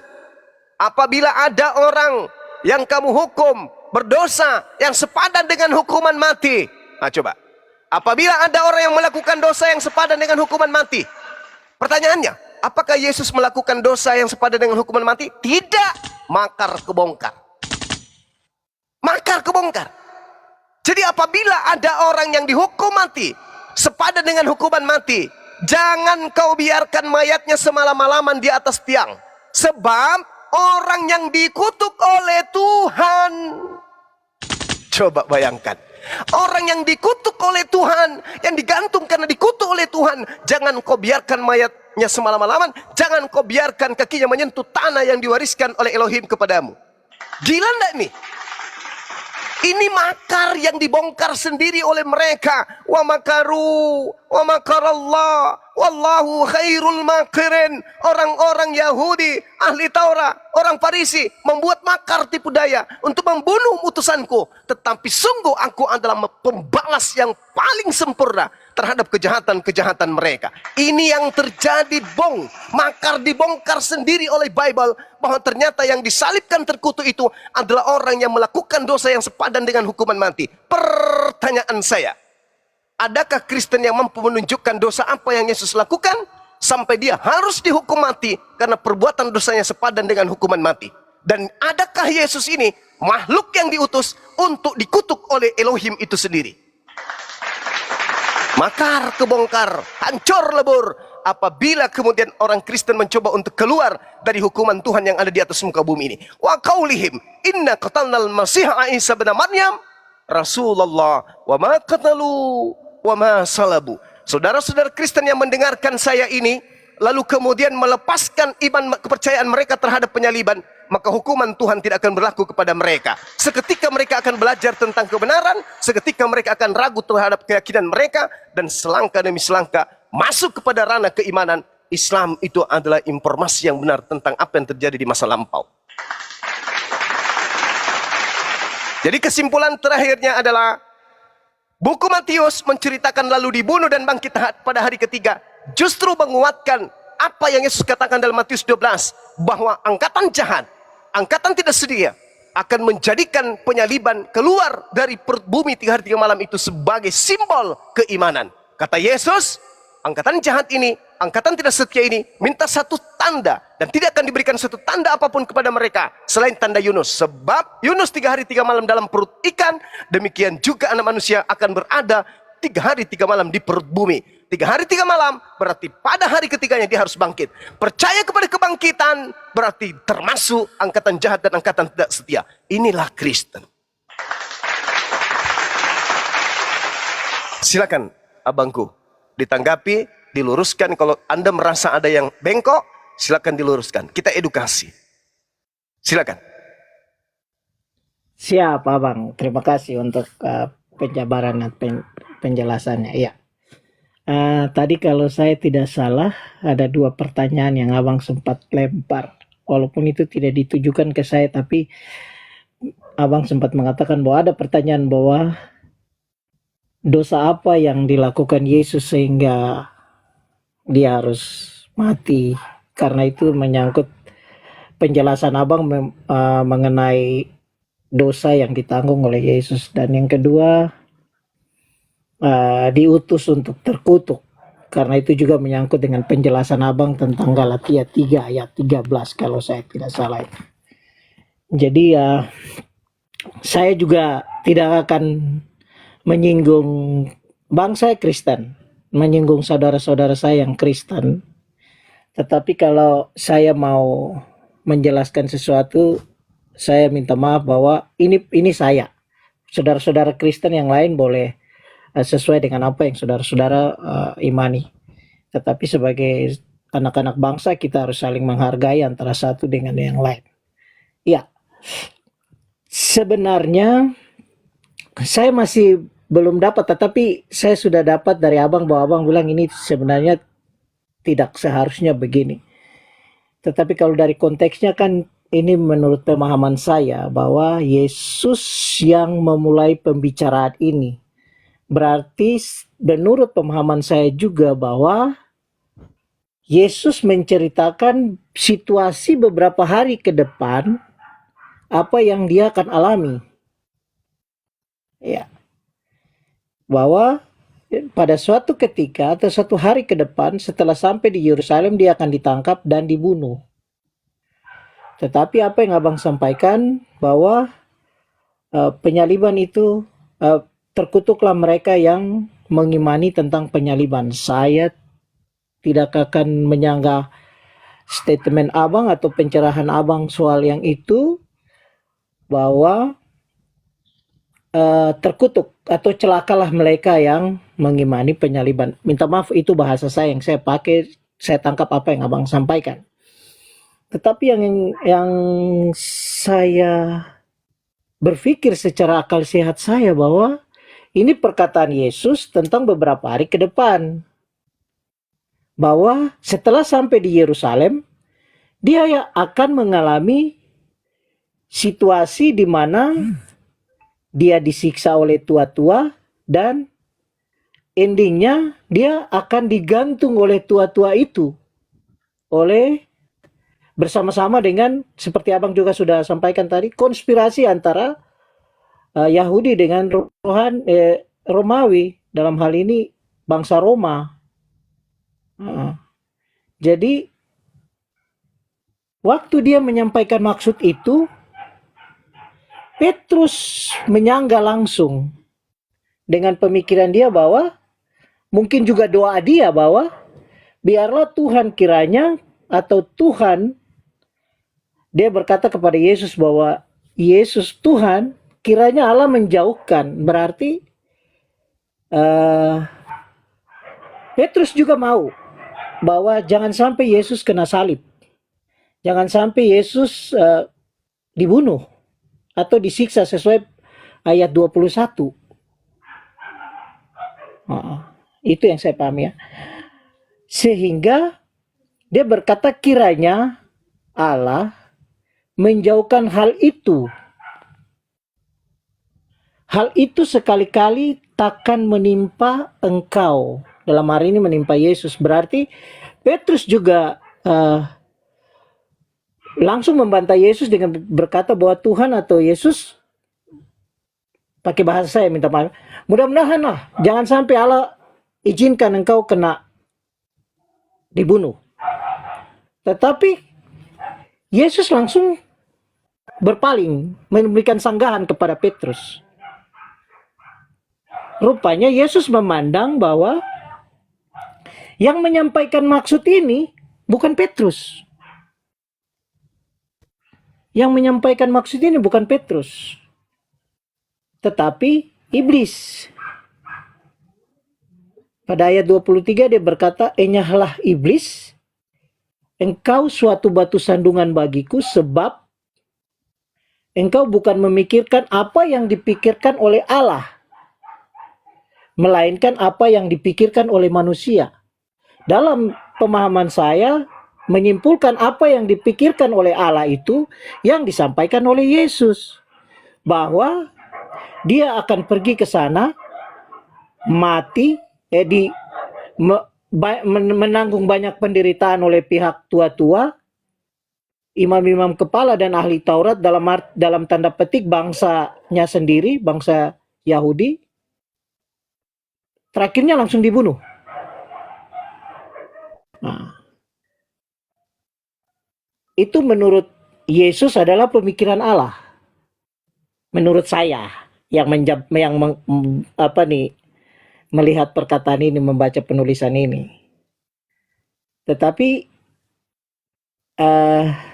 pada ayat selanjutnya Yesus berkata juga, melainkan apa yang dipikirkan oleh manusia. Dalam tanda petik, pikiran manusia yang saya bisa sampaikan di sini menurut pemahaman saya minta maaf buat saudara-saudara Kristen yang lain, bahwa tetapi Petrus menarik Yesus ke samping dan menegur dia. Tuhan, kiranya Allah menjauhkan hal itu. Berarti hal menanggung penderitaan, menanggung banyak penderitaan dari pihak tua-tua maupun dari imam-imam kepala dan ahli Taurat. Yang terakhir adalah dibunuh. Aduh, minta maaf soal background saya, kurang minta maaf sebelumnya ya kepada teman-teman semua. Ternak saya di luar mungkin lagi berantem, jadi akhirnya mengacaukan ini. Oke, itu aduh, minta maaf sekali. Oke, saya pikir itu dulu Bang, minta maaf sebelumnya, nanti mungkin berikutnya saya bisa jelaskan lagi. Oke, makasih Bang Philips. Jadi kalau sahabat saya ini mengawali pernyataan dari melengkapi pernyataan saya terkait dengan Matius 16 ini, sebelumnya dulu saya ucapkan terima kasih kepada sahabat saya Tia Blosson dan Muhammad Saad yang ada di YouTube yang mendukung kemudian lancarnya kegiatan kita ini, yaitu diskusi, memberikan edukasi dan masukan terhadap iman kita supaya kita lebih kuat lagi untuk memegangnya. Yesus itu mengatakan di dalam Yohanes 14:31, tetapi supaya dunia tahu bahwa aku mengasihi Bapa dan bahwa aku melakukan segala sesuatu seperti yang diperintahkan.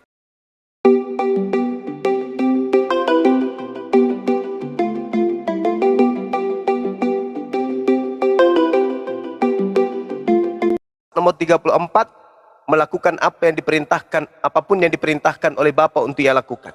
Yohanes 12 nomor 49 berkata apapun sesuai dengan apa yang diperintahkan oleh Bapa. Dia tidak menambahi, tidak mengurangi. Berarti dia tidak memiliki dosa sama sekali. Dia tidak memiliki dosa sama sekali. Bahkan di dalam Kisah Para Rasul 4 nomor 27 sampai 28 29, di situ Yesus disebut sebagai hamba yang suci. Kalau dia tidak punya dosa, dia sebagai hamba yang suci, dia adalah orang benar, dia adalah orang dikasihi. Maka makar yang dibongkar kemudian itu tadi sudah jelas. Yesus bukan yang disalib. Makanya kalau saudara membawa Petrus di dalam Kejadian 16 tadi nomor 21 yang diceritakan bahwa Yesus menyatakan kepada muridnya bahwa ia harus pergi ke Yerusalem untuk menanggung banyak penderitaan. Itu pengakuan penulis. Tentang kebenarannya kita tanya kepada Yesus. Apa yang Yesus mau? Dia mengikuti instruksi apa yang Bapa suruh. Dan yang terjadi adalah apa yang Bapa pikirkan, apa yang Tuhan pikirkan tentang dia. Nyala iblis. Kenapa Petrus itu disebut iblis? Karena Petrus ingin Yesus jangan ke Yerusalem. Jangan ke Yerusalem, kata Petrus. Karena kalau kamu ke sana kamu dibunuh. Bukankah Tuhan yang mengutusmu bisa kemudian menyelamatkan engkau? Apa kata Yesus? Engkau batu sandungan. Harus terjadi apa yang Tuhan pikirkan. Apa yang Tuhan rencanakan. Pikiran itu kan rencana. Apa yang Tuhan rencanakan, itu yang harus terjadi. Yang Tuhan rencanakan adalah perjanjian lama. Perjanjian baru itu bukan. Itu bukan rencana Tuhan. Perjanjian baru itu tulisan, catatan-catatan penulis sejarah, penulis peristiwa yang pernah terjadi antara Yesus, murid Yesus, pengajaran Yesus, penginjilan Yesus, dan Tuhan yang diperkenalkan Yesus kepada Bani Israel. Itu catatan-catatan yang muncul di dalam perjanjian baru. Bukan firman Tuhan. Bukan kehendak Tuhan. Bukan keinginan Tuhan. Yang menjadi keinginan Tuhan, pikiran Tuhan, rencana Tuhan itu yang tertulis di perjanjian lama. Maka data Matius 16:21 ini tidak bisa dijadikan sebagai rujukan. Karena rujukan Yesus harus sesuai dengan pikiran Tuhan. Yesus memang mengatakan, aku dibunuh, aku akan dibunuh, akan dianiaya. Tetapi Tuhan berkata lain. Coba Anda baca dalam Ibrani 5 nomor 7. Sebagai manusia, Yesus mempersembahkan doa yang sungguh-sungguh kepada Tuhan yang mampu menyelamatkannya dari kematian. Dan atas ketaatannya, atas kesolehannya, doanya dikabulkan. Apa tuh maksudnya? Sekiranya cawan ini bisa berlalu daripada aku, kata Yesus. Tapi bukan atas kehendakku, tapi atas kehendakmu. Nah, kehendak Bapa ini apa? Pertama, Keluaran 23 nomor 7 nomor 8. Jangan kau membunuh orang yang tidak bersalah. Jangan kau membunuh orang yang benar. Karena aku Tuhan tidak akan membenarkan orang yang bersalah. Kata Tuhan, jangan kau membunuh. Itu rencana Tuhan. Rencana Tuhan kemudian dituliskan dalam Mazmur 37. Sebab Tuhan mencintai hukum. Tuhan tidak meninggalkan orang yang dikasihinya sampai selama-lamanya. Selamanya dia akan terpelihara. Itu jelas di dalam Mazmur 37. Sedangkan Yesus mengatakan harus tergenapi tentang aku yang tertulis di dalam kitab Mazmur. Bukan di dalam kitab Matius, tapi kitab Mazmur. Di kitab Mazmur, Tuhan mencintai hukum. Tuhan tidak meninggalkan orang yang dikasihi. Sampai selama-lamanya mereka akan dipelihara. Yesus orang benar. Yesus orang dikasihi. Maka Tuhan kemudian akan menjaga, memelihara dia. Orang-orang yang benar akan mewarisi negeri dan tinggal di sana senantiasa. Mulut orang yang benar mengucapkan hikmat dan lidahnya mengatakan hukum. Taurat Elohim ada di dalam hatinya, langkah-langkahnya tidak goyah. Sedangkan orang fasik mengintainya. Orang fasik mengintai orang yang benar dan berniat membunuhnya. Tuhan tidak menyerahkan orang benar itu ke dalam tangan orang fasik. Tuhan tidak membiarkan dinyatakan terkutuk pada waktu diadili. Sudah sangat jelas ini. Yesus mengatakan akan tergenapi apa yang tertulis tentang aku. Aku orang benar. Karena aku orang benar, maka apa yang tertulis di dalam Mazmur, maka harus sesuai dengan apa yang tertulis itu yang tergenapi tentang diriku. Harus. Maka dikatakan, perhatikanlah orang yang tulus dan lihatlah kepada orang yang jujur, sebab pada orang yang suka damai akan ada masa depan. Tetapi pendurhaka-pendurhaka akan dibinasakan bersama-sama, dan masa depan orang-orang pasti akan dilenyapkan. Orang-orang benar diselamatkan oleh Tuhan. Tuhan adalah tempat perlindungan mereka pada waktu kesesakan. Tuhan menolong mereka dan meluputkan mereka. Tuhan meluputkan mereka dari tangan orang-orang pengkhianat dan menyelamatkan mereka, sebab mereka berlindung kepada Tuhan. Ini Tuhan yang mengatakan. Yesus sendiri juga sebagai utusan mengatakan, harus tergenapi tentang aku apa yang tertulis dalam kitab Mazmur. Itu kata Yesus. Terakhir, ketika Yesus kemudian dicobai di dalam Matius 4, coba Anda lihat apa kata Yesus di sana dan apa kata iblis. Dia mengatakan bahwasanya, berkatalah kepadanya, jikalau engkau adalah anak Tuhan, wahai Yesus, jatuhkan dirimu ke bawah, sebab ada tertulis tentang engkau, Tuhan akan memerintahkan malaikat-malaikatnya, dan mereka para malaikat akan menatang engkau di tangannya, supaya kakimu jangan terantuk kepada batu. Yesus kemudian dicobai oleh iblis, dibawa kemudian ke kota suci, ditempatkan di atas bumbungan bait Tuhan. Lalu iblis berkata, jika engkau betul-betul adalah anak Tuhan, jatuhkan dirimu ke bawah, sebab ada tertulis mengenai engkau, Tuhan akan mengirim malaikatnya, dan mereka akan menatang engkau di atas tangannya, supaya kakimu tidak terantuk batu. Di mana itu tertulis nubuat tentang Yesus ini? Ternyata tertulisnya lagi-lagi di Mazmur 91.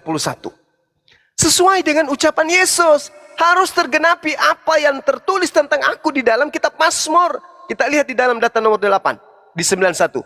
Engkau hanya menonton dengan matamu sendiri, dan engkau hanya melihat pembalasan terhadap orang-orang pengkhianat. Kata iblis, ada tertulis tentang engkau, Tuhan akan mengutus malaikat untuk menyelamatkan engkau. Di mana tertulis? Mazmur 91. Engkau hanya menonton dengan matamu sendiri dan melihat pembalasan terhadap orang-orang yang fasik. Sebab Tuhan tempat perlindunganmu, yang maha tinggi telah kau buat tempat perteduhanmu. Malapetaka tidak akan menimpa kamu, dan tulah tidak akan mendekat kepada kemahmu. Sebab malaikat-malaikatnya akan diperintahkannya kepadamu untuk menjaga engkau di segala jalanmu. Mereka akan menatang engkau di atas tangannya, supaya kakimu jangan terantuk kepada batu. Kurang apa lagi? Jadi Yesus mengatakan, anak manusia memang harus pergi sesuai dengan apa yang tertulis tentang dia di dalam kitab Taurat, dalam kitab Nabi-Nabi, dan di dalam kitab Mazmur. Ini dia. Iblis mencobai, hei Yesus, kalau kau betul-betul anak Elohim, anak Tuhan, hamba Tuhan, jatuhkan dirimu ke bawah. Sebab jika kau anak Tuhan, maka Tuhan akan mengutus malaikatnya agar kakimu tidak terantuk kepada batu. Sebab ada tertulis demikian. Malaikat akan diutusnya untuk menyelamatkan engkau. Betul, tertulis di dalam Mazmur bahwa Yesus ini hanya menonton orang yang menyalibkan dirinya, dan tidak akan mungkin kemudian mendapatkan musibah, apalagi dibunuh. Sebab malaikat-malaikatnya akan diperintahkan kepadamu untuk menjaga engkau di segala jalanmu. Mereka akan menatang engkau di atas tangannya, supaya kakimu jangan terantuk kepada batu. Singa dan ular tedung akan kau langkahi. Engkau akan menginjak anak singa dan ular naga. Anak singa, kalau singa ini kan kita sudah tahu, itu adalah Yahudi. Kemudian Yahuda. Atau kemudian ular tedung, yang tadi di Matius 23. Ular tedung ini ular-ular, keturunan orang-orang yang membunuh para nabi. Berarti orang-orang Yahudi. Orang Yahudi akan kau langkahi, engkau akan menginjak anak singa dan ular naga. Sungguh hatinya melekat kepadamu, maka aku akan melumpuhkannya, aku akan membentenginya, sebab ia mengenal namaku. Bila ia berseru kepadaku, aku menjawab. Aku menyertai dia dalam kesesakan. Aku akan meluputkannya dan memuliakannya. Dengan panjang umur akan aku kenyangkan dia, dan akan kuperlihatkan kepadanya keselamatan daripadaku. Yesus diselamatkan, dipanjangkan umurnya, diperlihatkan keselamatan padanya, diangkat ke langit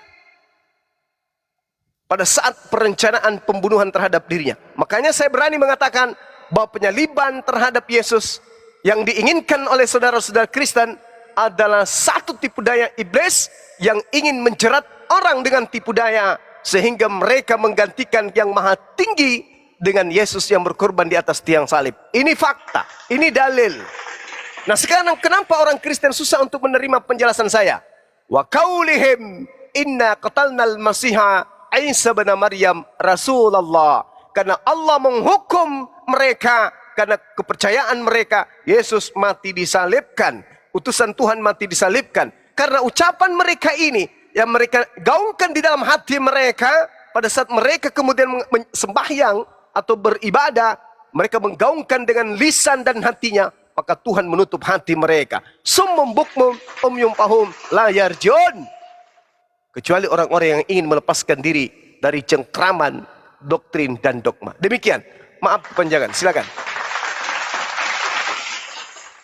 Iya Bang, makasih untuk penjelasannya. Iya. Oke, banyak sekali ayat yang dipakai, jadi kita mau beranjak dari mana juga kita harus spesifik satu persatu. Tapi tidak apa-apa Bang, saya ingin mengutip apa yang tadi Abang sudah sampaikan. Ada kurang lebih sekitar 15-an ayat yang saya sudah catat di sini yang Abang sampaikan. Tetapi saya ingin menanyakan lagi sama Abang, karena dari apa yang tadi Abang sudah sampaikan ke saya, sehingga berharap ini juga menjadi pencerahan untuk kita semua, baik saudara-saudara saya Kristen maupun saudara-saudara Muslim yang ada, sehingga memahami juga apa yang dimaksud. Gini Bang, tadi Abang sampaikan kalau saya tidak salah tangkap untuk ayat yang 21 itu sebenarnya tidak ada ya Bang ya? Kalau saya boleh tangkap. Ayat 21 dari Matius 16. Iya. Tidak ada, sebenarnya tidak terjadi situasi itu ya Bang ya? Penulisan itu. Bahwa dia dibunuh. Iya, jadi upaya pembunuhan itu ada. Upaya pembunuhan itu ada. Jadi kalau misalnya betul-betul ada pembunuhan itu, penulis Matius menyangka yang dibunuh itu adalah Yesus. Padahal menurut Yesus bukan. Yang dibunuh itu yang direncanakan oleh Tuhan, yaitu pengkhianat. Yang menggantikan saya pengkhianat. Yang menggantikan saya adalah orang yang dikutuk. Nah sekarang adakah alasannya Yesus itu dikutuk? Adakah alasan kemudian Yesus itu dihukum mati? Tak ada. Apa alasannya Yesus harus dihukum mati? Karena iri dan cemburunya orang Yahudi terhadap Yesus yang berhasil mencuri hati orang-orang Yahudi. Coba Anda baca dalam Yohanes 11 nomor 45 sampai nomor 53 Bang. Baca, renungkan pelan-pelan di situ. Di situ poinnya. Kenapa orang Yahudi ingin membunuh Yesus? Di situ poinnya. Orang Yahudi takut tak ada lagi perpuluhan, tak ada lagi kemudian upeti untuk Roma. Dan kalau itu terjadi, kata orang-orang Yahudi pada masa itu, imam kepala mahkamah agama, orang Farisi berkumpul. Apa kata mereka? Kalau kita membiarkan Yesus begini terus, maka bangsa kita akan dirampas oleh orang Roma. Lalu apa yang harus kita lakukan? Mari kita berupaya membunuh Yesus. Demi untuk keselamatan bangsa ini. Agar bangsa kita, tempat suci kita, tidak dirampas oleh orang Roma. Maka berkongkol-kongkolah orang Yahudi. Dalam hal ini ahli Taurat, orang Farisi dan mahkamah agama pun turut serta. Berkongkol dengan kesimpulan, melakukan kesaksian palsu, melakukan tipu muslihat, agar supaya di pengadilan Yesus dijatuhi hukuman mati. Tapi Allah berkehendak lain. Kehendak manusia, iya, segala upaya tipu muslihat, ayo kita bersaksi palsu. Dia menyamakan dirinya dengan Tuhan, dia menyetarakan dirinya dengan Tuhan, dia mengatakan dirinya anak Tuhan, dia mengatakan dirinya ada sebelum Abraham ada, dia mengatakan ini, dan seterusnya. Bikin kesaksian palsu. Tapi apa kata Pilatus dalam Matius 27 nomor 18, apa kata Pilatus? Aku mengetahui bahwa semua upaya yang dilakukan oleh orang-orang Yahudi, ahli Taurat dan mahkamah agama untuk menyerahkan Yesus agar dibunuh, semua itu hanya berdasarkan kedengkian saja. Dengki, benci, iri, cemburu, hasad, husud terhadap Yesus yang sukses kemudian mengajarkan kebenaran kepada ahli Taurat, sehingga mereka yang tadinya tunduk kepada orang-orang Farisi yang duduk di tempat suci yang menggantikan Nabi Musa itu lebih condong kepada Yesus. Orang-orang Yahudi, mahkamah agama, khawatir. Ini kenapa ini? Orang semakin percaya kepada Yesus. Kalau ini dibiarkan, maka bangsa Roma akan datang merampas tempat suci kita dan merampas bangsa kita.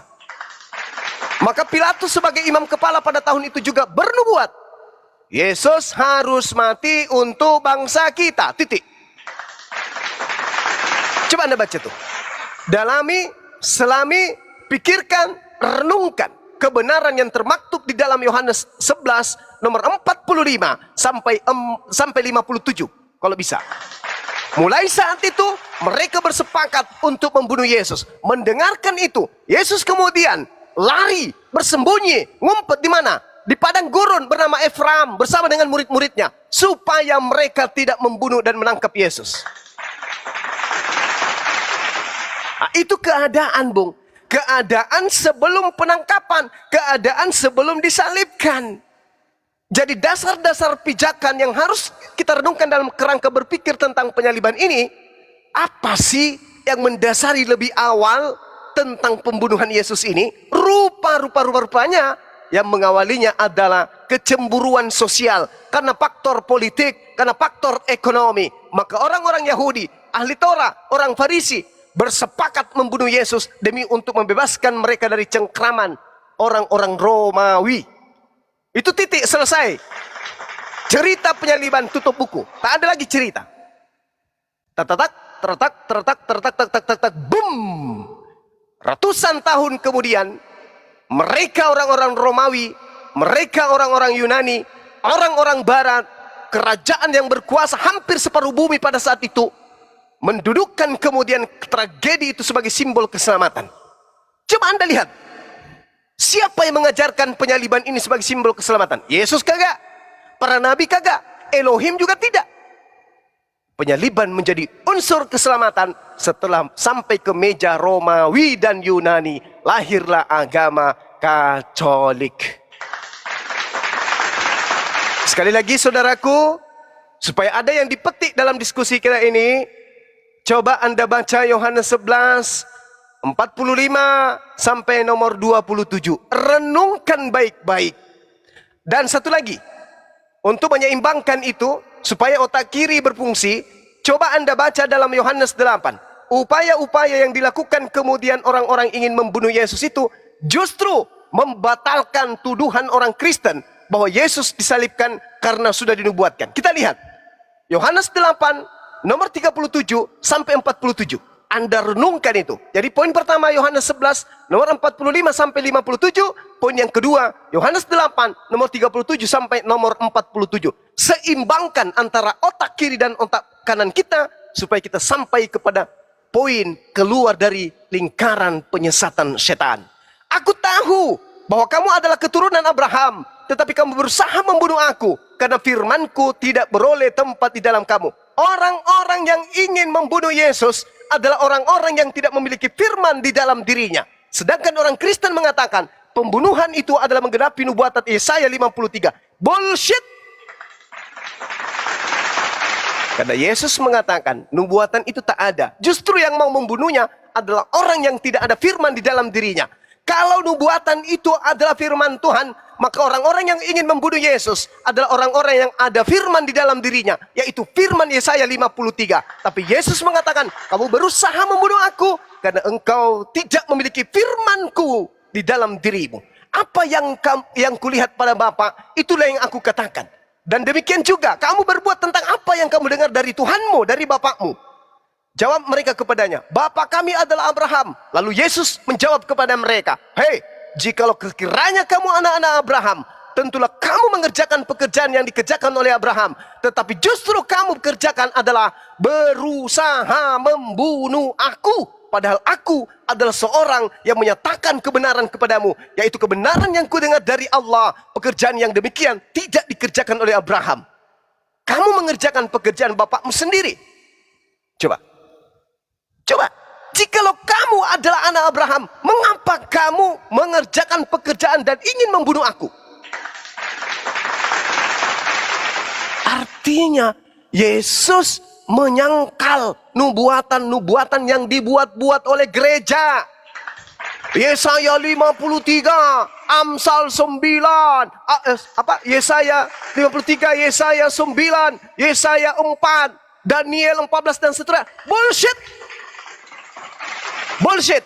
Kenapa enggak langsung aja kepada Yesus? Kenapa enggak bercerita aja tentang keadaan Yesus? Kenapa Anda tidak membawa diri Anda ke dalam kehidupan Yesus pada masa itu? Kenapa harus membawa kehidupan Anda, iman Anda kepada mimbar gereja? Masuklah ke dalam Bible, selami Bible itu. Karena Allah mengatakan, wa makaru wa makarallahu wallahu khairul makirin. Allah membalas dan membongkar makar itu melalui Bible itu sendiri. Subhanallah. Engkau anak-anak Abraham katamu, tapi kamu berusaha membunuh aku. Oh tidak.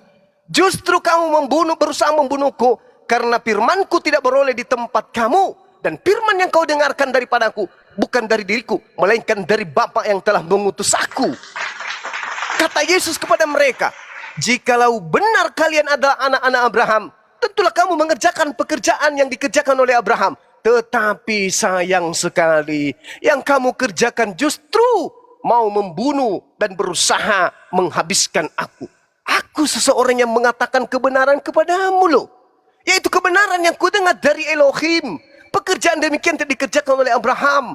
Lalu kamu mengerjakan pekerjaan bapakmu sendiri. Jawab mereka, hei Yesus, kami tidak lahir dari zina selayaknya kau. Bapa kami yaitu Allah. Kata Yesus kepada mereka, jikalau Allah adalah bapakmu, kamu pasti mengasihi aku. Sebab aku keluar dan datang dari Allah. Dan aku datang bukan atas kehendakku sendiri, melainkan Dia yang mengutus aku. Apakah sebabnya kamu tidak mengerti bahasaku? Sebab kamu tidak menangkap firmanku. Iblislah yang menjadi bapakmu. Dan kamu ingin melakukan keinginan-keinginan bapakmu, yaitu membunuh aku. Bapakmu itu adalah pembunuh manusia sejak semula. Dan bapakmu itu tidak hidup dalam kebenaran. Dan bapakmu itu tidak ada kebenaran di dalamnya. Apabila bapakmu itu berkata, maka bapakmu itu berkata dengan dusta. Sebab dia adalah pendusta dan bapa segala dusta. Tetapi karena aku mengatakan kebenaran kepadamu, kamu tidak percaya. Siapakah di antaramu yang membuktikan bahwa aku berbuat dosa? Siapa? Siapa yang bisa membuktikan bahwa aku berbuat dosa? Kenapa harus aku digantung? Kenapa harus aku dikutuk? Kenapa harus disetarakan dengan pendosa yang dikutuk dan kemudian disalib karena melakukan perbuatan dosa? Siapakah di antaramu yang membuktikan bahwa aku adalah berbuat dosa? Apabila aku mengatakan kebenaran, mengapa kamu tidak percaya kepadaku? Barang siapa berasal dari Elohim, ia akan mendengarkan firman Elohim. Itulah sebabnya kamu tidak mendengarkannya, karena kamu tidak berasal dari Elohim. Jadi upaya penyaliban itu pekerjaan iblis. Makanya Yesus menerangkan, jikalau kamu adalah keturunan Abraham, kenapa kamu mau membunuh aku? Kenapa? Adakah di antara kalian yang mampu membuktikan aku berdosa? Apa dosaku? Bukankah aku berkata, bukankah aku melakukan perbuatan semua atas instruksi dari Elohim?